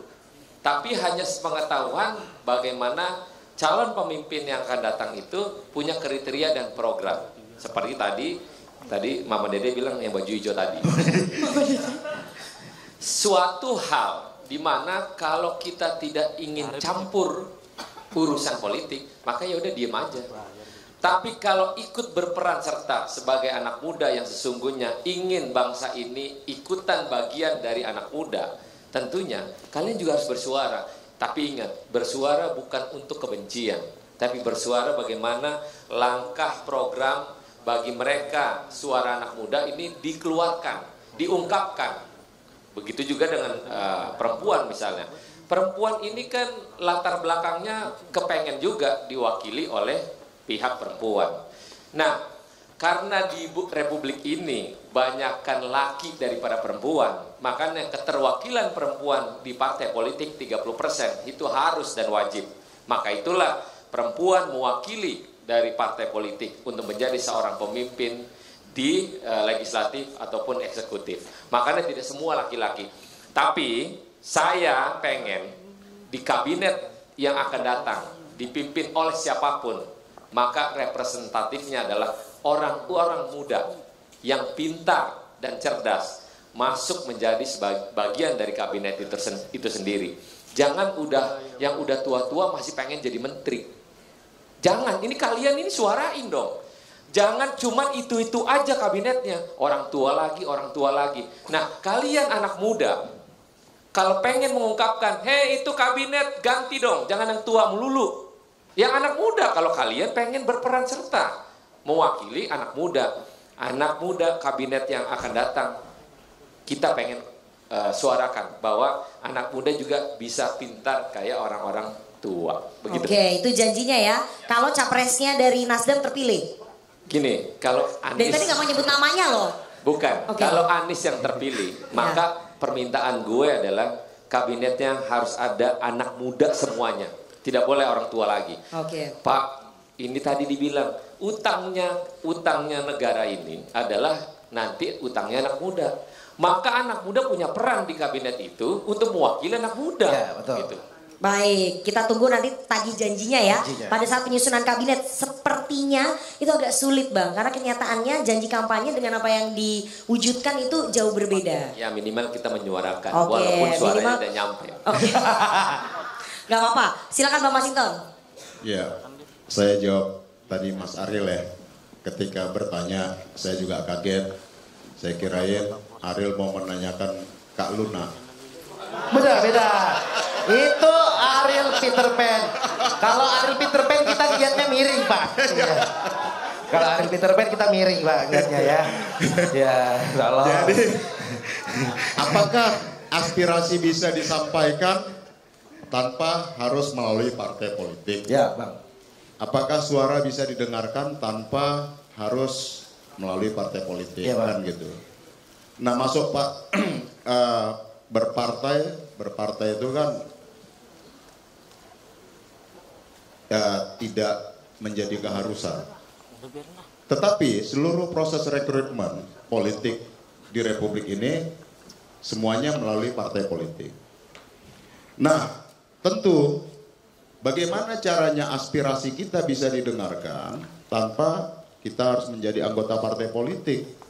Nah, yang namanya aspirasi itu memang harus bisa disampaikan dan didengarkan, bukan hanya partai politik, ada yang namanya organisasi profesi, ada komunitas-komunitas masyarakat, ada organisasi masyarakat sipil dan lain-lain. Nah, kenapa? Karena memang untuk mendengar satu aspirasi, dia harus merepresentasi pendapat banyak orang banyak. Nah, maka dia harus melalui apa? Ya melalui satu organisasi, meskipun dia bukan partai politik. Nah, jadi umpama teman-teman ya memang harus berorganisasi, entahkah itu komunitas atau paguyuban, perkumpulan, atau organisasi profesi dan lain-lain. Nah, sehingga suara-suara aspirasi yang disampaikan itu, ya, kalau kemudian dia mau dijadikan satu kebijakan, dia memang suara yang dianggap merepresentasi banyak orang. Jadi gitu, Bu. Nah, kemudian tadi si Mbak yang gelis menyampaikan, saya setuju, anak muda itu jangan hanya menjadi objek suara, dia harus menjadi subjek. Maka anak-anak muda, pemikiran dari calon presiden ke depan itu, dia harus merepresentasi kehendak anak muda tadi. Oke, bagaimana merepresentasi kehendak anak muda? Ya katakanlah tadi, bagaimana potensi kekayaan alam kita bisa kita kelola sebesar-besarnya untuk kemakmuran rakyat tadi, sehingga kemudian APBN dan lain-lain itu ke depan bisa 2 digit, ya Bung. Kalau kita punya APBN yang cukup. Nah, sehingga kemudian orang masuk mengabdi jadi ASN, aparatur sipil negara gitu ya, tidak lagi hidup ya pas-pasan, karena negara bisa mencukupi dan memenuhi standar gaji kehidupan ASN-nya, kesejahteraannya, karena memang kita memiliki anggaran yang cukup. Ketika kekayaan alam kita semua kita kelola dan proses hilirisasi itu terjadi. Kemudian adalah bagaimana kita menjawab tantangan, ya, perubahan iklim dan segala macam. Karena apapun bagi kita harus menjawab tantangan ke depan ini, menyediakan bumi ini untuk generasi yang akan datang, ya. Sehingga kemudian bagaimana kita mencegah yang namanya penggundulan hutan, bagaimana menjaga lingkungan, bagaimana yang kita produksi itu adalah, yang kita konsumsi adalah yang memang benar-benar itu sehat buat generasi kita. Nah, terhadap ibu-ibu dan generasi ke depan itu kita harus bangun bagaimana kebijakan negara. Kalau kami di PDI Perjuangan, Bu Mega selalu mewanti-wanti, yang kalian makan itu harus makanan yang bergizi. Kayak gizi itu makanan Nusantara. Makanan minyak, Pak. Iya, makanan Nusantara ya. Kan sekarang kan kita dihadapkan tuh dengan makanan-makanan cepat saji, ya, yang itu bukan makanan khas kita gitu. Nah, kemudian bagaimana standar pemenuhan gizi terhadap anak yang baru lahir. Nah, ini menjadi penting, ya. Kita bisa meminimalisir angka stunting itu. Maka target 0% dalam 2025 ke depan itu bisa terrealisasi. Bagaimana kita bicara generasi emas, anak muda yang sehat, kalau sejak awal, ya, ternyata asupan gizinya kurang, bahkan stunting. Nah, maka disitulah kita meletakkan kebijakan negara itu harus bisa memberikan kebutuhan gizi yang cukup terhadap generasi, baik dari yang baru lahir, sekolah, dan kemudian yang Oke, ini kalau di TV durasi saya udah diteriakin. Iya, diteriakin. Woi break, break. Iya. Makanya buat anak muda jangan makan micin ya. Iya, biar nggak Anak muda nggak boleh makan micin. Iya. Padahal micin itu memberikan pencerahan ketika kita lagi stres. Ya, gitu. Terakhir ke Golkar, silakan Bang Maman. Tadi dijawab pertanyaannya. Mungkin mau salah satu boleh, dua-duanya dijawab boleh. Sorry tadi nama siapa deh? Ariel. Terus kalau yang ada yang perempuan siapa namanya? Cutari. Siapa? Oh bukan siapa tadi siapa? Sorry. Tadi Bang Mansito bersama aja. Aku jadi nggak fokus cari. Iya sorry bang. Nggak fokus. Siapa tadi Mbak namanya?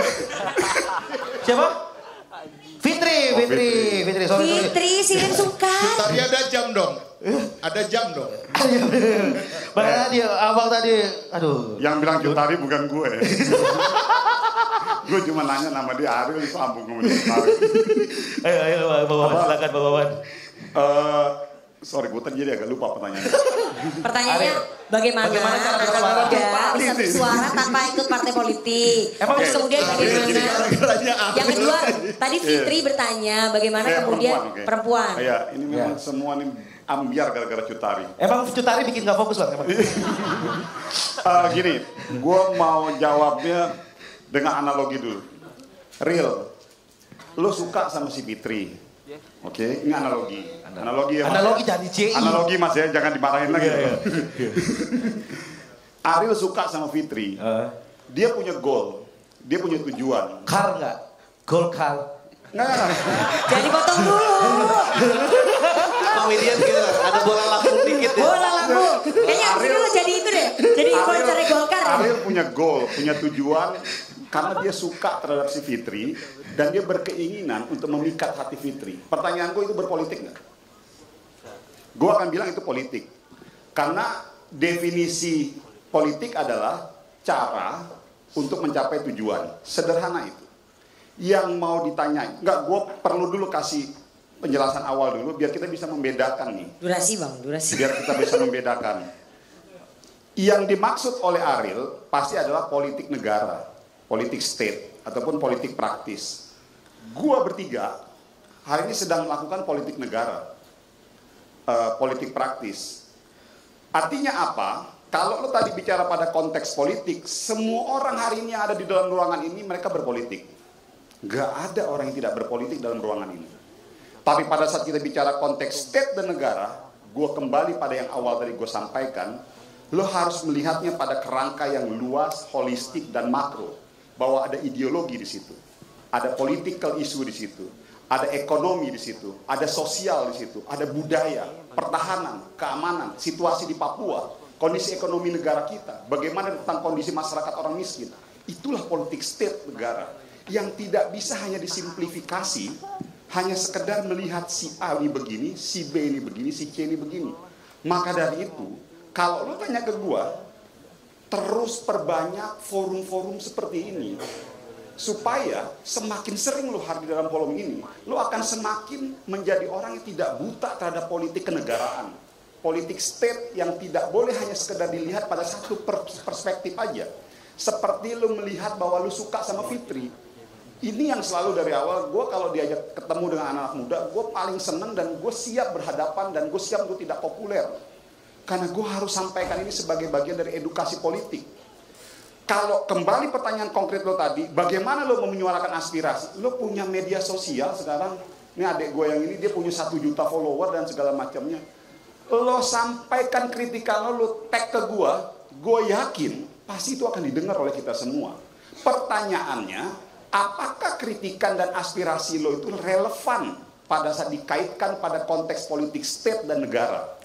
Itu yang membedakan kita. Oke, itu yang pertama. Jadi kalau lo tanya ke gue, monggo aja bos. Lo sampaikan aspirasi lo gunakan gimmick-gimmick lo, perbanyak forum seperti ini, bangun komunitas.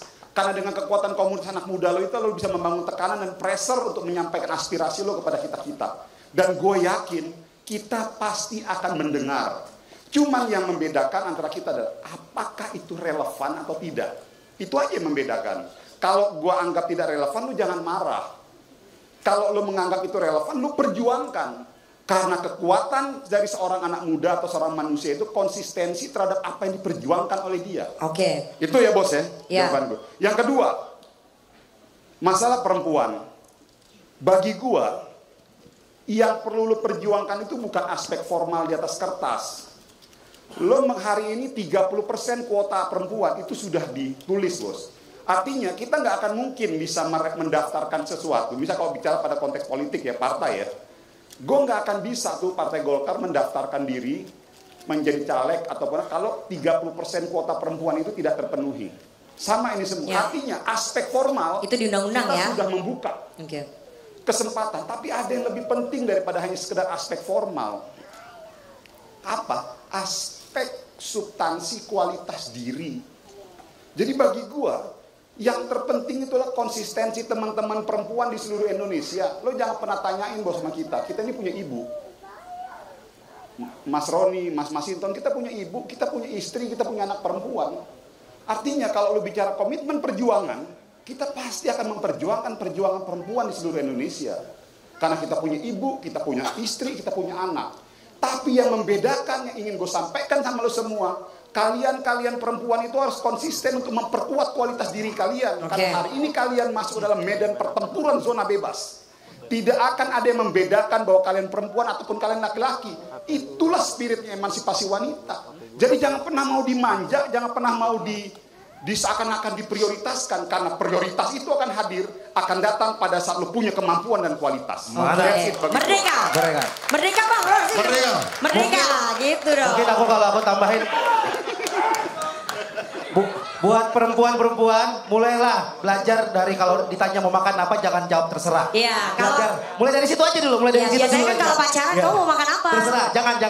Kalau lagi bete, kamu kenapa? Gak apa-apa, jangan. Mulai berubah dari situ dulu aja. Itu agak susah, kelabilan perempuan agak susah. Mulai dari situ dulu. Tapi sebelum kita ke closing statement, Mbak.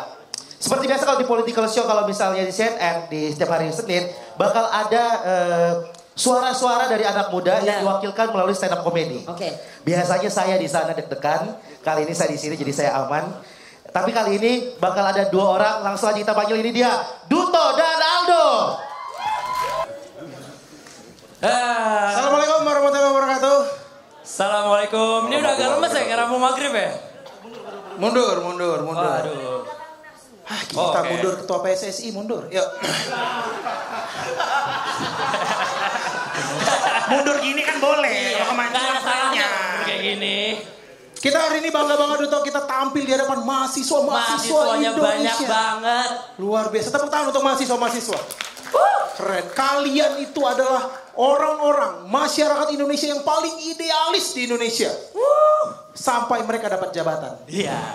Emang yang namanya idealisme itu bakal kikis sama yang namanya KPR. Betul. Kalau udah punya KPR, punya tanggungan, korupsi adalah jawabannya. Betul. Iya. Emang paling gampang nyerang pemerintah kalau belum punya tanggung jawab. Betul sekali. Ini ngomongin mahasiswa. Tapi di sini memang komposisinya sedikit unik ya. Kenapa begitu? Karena di sini ada politisi, Bang Adri. Iya. Kenapa tiba-tiba ada Bang Adri di sini? Seorang komika. Walaupun memang kelihatannya seperti sedang bawa anak ya Bang. Sini. Iya. Walaupun kita lihat tuh kayak aneh gitu. Komposisi yang kalian lihat sekarang ya. Ini nih kayak kumpulan bapak-bapak yang dulunya seru. Tapi mendadak gak seru gara-gara ada satu yang udah punya anak. Iya. Kayak Pak Masinton tuh dari tadi ngeliatin Bang Adri tuh kayak, lu sih kecepetan. Udah bawa anak, anaknya suka ngomongin politik lagi. Iya benar.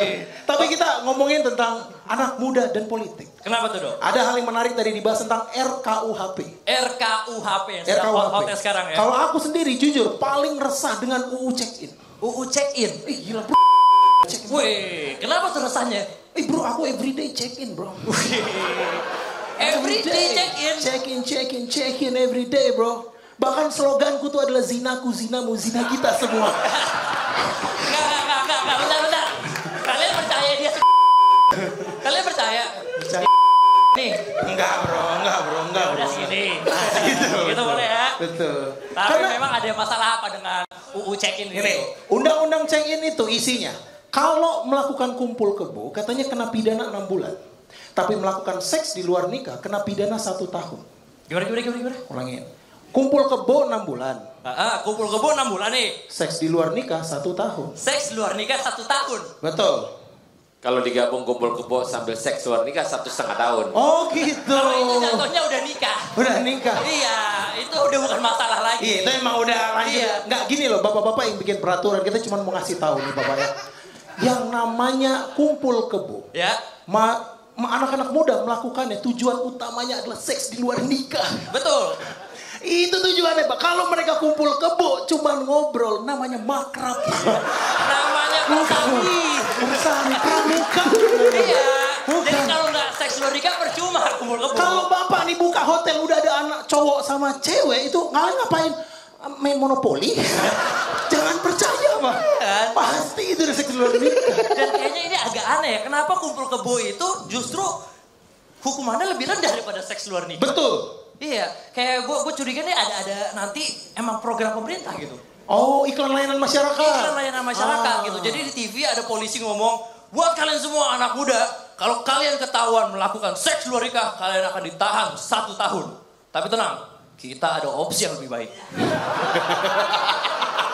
Kumpul kebo, cuma 6 bulan. Bisa sepuasnya. Sampai pegang. Lagian. Kita masuk ke tema. Ya, kita balik ke tema deh. Capres pilihan anak muda. Capres pilihan anak muda. Siapa menurut lo capres kita pilihan pikirin, anak muda ini? anak muda tuh sukanya kayak gimana? Anak muda itu suka konser-konser musik. Oke. Berarti yang paling cocok jadi capres anak muda adalah Giring Niji. Punya band bro. Giring Niji oke sih.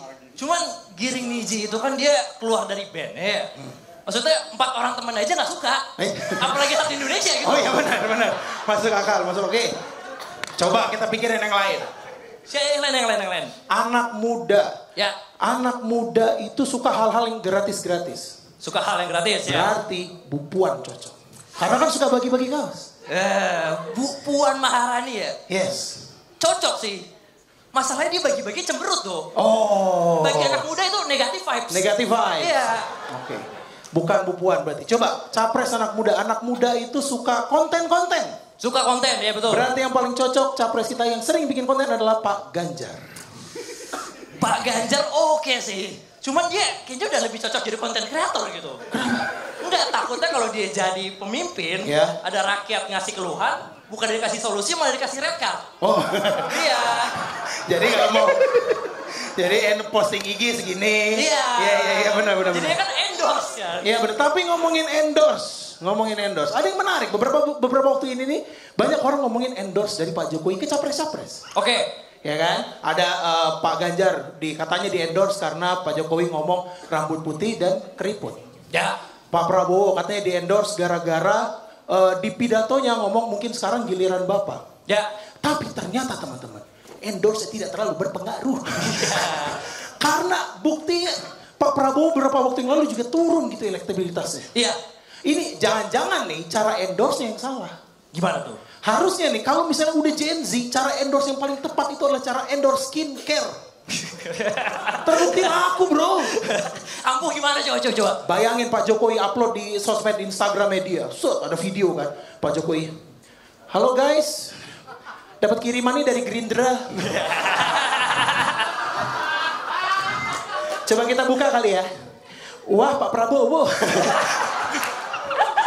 Kinerjanya bagus guys. Kalau kalian mau pilih dia, klik link di bawah ya.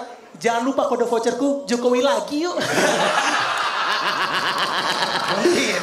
Mungkin. Kita nggak tahu. Tapi ya maksudnya kita jangan terlalu pusing sama siapa yang akan menjadi presiden selanjutnya. Benar. Karena sebenarnya ada hal yang penting juga yang bisa kita bahas, itu gimana nasib presiden sebelumnya. Oh benar. Kalau bentar. Lu udah ngomongin Prabowo, ngomongin Ganjar, Anies mana Pak? Anies mana ya? Kita belum siapin materinya lagi. Siapin. Kita belum siapin. Ada oke. Capres. Ada. Capres. Oke, kita coba ya. Capres pilihan anak muda. Ya. Oh, anak muda itu nggak suka dimarah-marahin. Anak muda nggak suka dimarah-marahin. Berarti yang paling cocok jadi presiden adalah Pak Anies. Karena kan Pak Anies jarang kelihatan marah-marah gitu. Pak Anies bagus sih. Cuma terlalu alim. Anak muda kita terlalu liberal. Anak muda kita tuh liberal semua. Iya. Sukanya zina. Iya, anak muda kita lebih suka party daripada ngaji. Betul. Iya, itu dia. Lebih suka zina dibanding zikir lah. Tapi pesan terakhir dari kita. Ya. Pesan terakhir dari kita, anak muda tuh jangan terlalu apatis dengan yang namanya politik. Kenapa tuh? Karena anak muda dan politik itu udah terbukti. Bahkan ya, nggak cuma di politik, anak muda jadi penguasa itu udah banyak buktinya, bro. Contohnya? Kim Jong-un. Benar. 27 tahun dia jadi pemimpin Korea Utara. Muammar Gaddafi. Ya. 27 tahun jadi pemimpin Libya. Ya. Dari sini kita tahu anak muda kalau dikasih kekuasaan jadi diktator. Nama saya Aldo. Nama saya Duduk Anjing.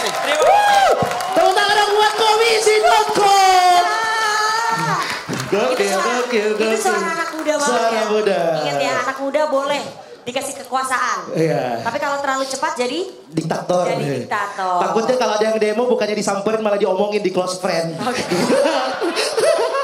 Curhat colokan. Betul, tapi gue setuju tadi. Emang Coma Giri yang cocok jadi calon presiden anak muda. Kenapa? Karena dia vokalis. Karena cuma vokalis yang bisa minta suara ke penonton. Penonton mana suaranya? Dikasih. Cuman Giring bisa, Giring bisa, Giring. Cocok Giring. Oke. Sayangnya enggak juga sih. Sayangnya partainya udah Aduh. Aman ya, aman. sayangnya banyak yang keluar dari Itulah partainya. pelajaran buat PSI. Lain kali ketua umum jangan vokalis. Coba drummer. Mungkin lebih kencang ya suaranya ya. Oke. Ini kita udah dari tadi, udah masuk ke sesi terakhir. Kita pengen minta closing statement kepada para narasumber. Semuanya di sini, mulai dari Bang Maman yang aja. paling ujung, Bang Maman. Closing statementnya nggak usah panjang-panjang. Bagaimana kemudian Golkar meyakinkan anak muda untuk datang ke TPS, itu yang paling penting. Oh, closing statement terakhir itu aja ya? Iya, karena bagi anak gua- muda tuh banyak, tapi mereka Gua pada malas kembali untuk kepada TPS. definisi anak muda. Anak muda itu identik dengan konkret. Anak muda itu identik dengan independen. Anak muda itu identik dengan berani. Anak muda itu identik dengan berani ngambil resikonya. Berangkat dari definisi-definisi yang tadi gue sampaikan, gue yakin pada satu titik lo akan ketemu pada satu kesimpulan bahwa pada saat lo mau melihat seseorang, lo harus memiliki kemampuan untuk men-screening mana yang jauh lebih baik, yang bukan cuma sekedar fake, yang bukan cuma sekedar topeng, yang bukan cuma hanya sekedar gimmick-gimmick. Sekarang saatnya 2024 kita menghasilkan pemimpin yang memang betul-betul konkret, yang memang betul-betul memiliki pengalaman, kompetensi dan jam terbang. Itu aja. Golkar hari ini akan konsisten pada ideologi, pada konsep, pada ide dan gagasan, dan bagaimana mengeksekusi yang terbaik buat negara. Bukan buat si A, bukan buat si B, dan juga bukan buat kelompok-kelompok tertentu. Itu aja. Kalaupun ada halangan rintangan di depan, bagi kami itu adalah sebuah tantangan yang harus kita lewati. Insya Allah waktu akan menjawab apapun yang dilakukan oleh partai kami, karena konsistensi pada sebuah ide, insya Allah itu akan bisa kita lewati. Itu aja bos. Awali dengan bismillah, akhiri dengan alhamdulillah. Alhamdulillah, Oke. betul. Padahal gua tanya gimana caranya anak muda datang ke TPS, tapi Bang Maman ngomongnya gimana caranya anak muda supaya nyoblos Golkar. Iya, jadi lu datang ke TPS dengan sebuah pemikiran yang berani, idealisme, genuine, independen. Oke. Nggak usah ngerasa diintimidasi oleh siapa, jalan aja bos. Kalau lo yakin bahwa partai A yang baik, partai B yang baik, partai C yang baik, insya Allah pasti yang jauh lebih baik adalah partai Golkar. Oh ya. Oke, kampanye belum mulai, silakan Bang Masinton. Bagus tadi itu. Yes. Aduh. Ini closing statement lu, jangan panjang-panjang. Iya. Bang Masinton, bisa yuk, Bang bisa tuh. Aman. Kembali ke tema, bagaimana politik itu menjadi asik. Betul Bang. Seperti itulah nanti harapan kita pada saat pemilu nanti. Ya. Segala perbedaan itu harus kita jalankan dengan asik. Perbedaan itu bukan untuk dipertentangkan. Maka pemilu 2024 nanti harus kita jalani dengan suasana riang gembira. Kalaupun kita berbeda pilihan, tapi persaudaraannya harus tetap dibangun. Jangan perlu dipertentangkan perbedaan pilihan tadi. Nah, artinya apa? Bahwa kita harus menyambut pemilu ini sebagai sarana demokrasi untuk melahirkan kepemimpinan Indonesia yang bisa menjadi solidarity maker bagi kita semua, seluruh rakyat Indonesia. Merdeka. Merdeka Bang. Aman Bang. Kondisikan Bang. Panjang-panjang banget ya. Panjang-panjang banget. Bang Saroni. Closing statement. Saya sedikit aja. Oke. Jangan pernah berhenti mengkritisi. Pilihlah Anies jadi Presiden RI. Bagus sih. Oke. Singkat, jelas. Singkat, padat, jelas dan menusuk ke jantung anak muda. Menusuk jantung anak muda. Betul. Langsung. Adriano Colby. Aduh gimana ya? Nggak, ini pengen nanya sih sebetulnya saya. Ini kan Aduh, waktunya udah habis, nanti lu gunakan aja ya. Tapi ini saran buat partai-partai. Daripada bingung, bertengkar, waktu pemilihan makin mepet, oh nggak tahu siapa calonnya. Kalau partai ngeluarin program duluan sebelum presiden, boleh nggak sih? Make the partai itu represent something dong. Jadi itu bukan simbol-simbol kosong aja. Dulu simbol itu mean something loh. Sekarang anak muda apa artinya Padiran kan nggak ada yang tahu pasti. Jadi kalau capresnya bingung ya kebijakan yang represent aja itu duluan gimana. Waktu udah mepet nih gitu. Oke. Kalau enggak ribut cuma milih presiden doang gimana ceritanya? Ya itu sih kalau gue sarannya. Oke, itu sarannya ya bagi keluarkan program dulu, capresnya belakangan. Gak apa-apa, Oke, penting lah. Itu mungkin bisa jadi saran yang baik buat teman-teman politisi di sini supaya bisa diserap dan dikeluarkan gitu ya. Tapi kayaknya agak susah sih. Betul. Rian sebagai Presiden Gen Z. Oke. Indonesia butuh pemimpin yang teladan dan mau menderita. Karena kepemimpinan adalah keteladanan, leader is listen, kata Agus Salim. Memimpin adalah menderita. Rakyat tidak butuh pejabat yang terlalu banyak retorika atau memaksa bermain sosial media untuk menggait suara anak muda. Ya, rakyat butuh pemimpin yang tidak berjarak dengan rakyat sehingga manunggal dengan rakyat itu sendiri. Lagi-lagi kita butuh pejabat yang betul-betul mengaspirasikan suara kami sebagai anak muda. Kita tahu, tanpa pejabat, negara bisa apa? Tapi tanpa rakyat, pejabat bisa apa? Tapi tanpa anak muda, rakyat bisa dibodohi pejabat negara. Dan terakhir, jangan tanyakan apa yang kita berikan kepada negara, tapi tanyakan dan tagih apa yang negara renggut dari kita. Sekian. Oke, tepuk tangan. Jangan lupa sekali lagi Mantap. datang ke TPS, ke tempat pemungutan suara. Anak muda jangan golput karena anak muda itu jumlahnya banyak tapi suka golput, suka malas datang ke TPS. Betul. Jangan lupa datang ke TPS 14 Februari 2024. Mungkin bisa dipikir sekarang, dilihat-lihat window shopping kira-kira tokoh mana yang bisa jadi capres impian. Betul atau sekali. kan memenuhi kriteria lah, nggak ada yang sempurna. Nggak ada yang sempurna. Cari pacar nggak ada yang sempurna, cari capres, cari presiden juga nggak ada yang sempurna. Betul sekali. Tapi yang paling mendekati, suara kamu sangat penting untuk menentukan masa depan Indonesia di 2024. Betul sekali. Dan terima kasih juga buat kalian yang sudah hadir di sini. Tepuk tangan buat kalian. Jangan lupa untuk nonton Political Show tiap hari Senin 20.30 ada komisi.co juga, dan pokoknya bisa follow juga di komisi.co dan YouTube-nya di subscribe aja komisi.co. Kita bikin politik jadi asik. Semoga ini bukan pertama dan terakhir, semoga kita bisa mampir ke kampus-kampus kalian. Amin. Kita bisa lanjut bikin diskusi-diskusi seperti ini karena aku ngefans sekali sama Bang Masinton. Luna Maya dan Cut Tari aku bakal ingat terus hari ini ya. Oke. Terima kasih sekali untuk semua narasumber yang sudah hadir pada sore hari ini dan kita ketemu lagi di kesempatan berikutnya. Saya Rifana Pratiwi pamit dan saya Jenugi pamit. Sampai ketemu lagi di Political Show Live.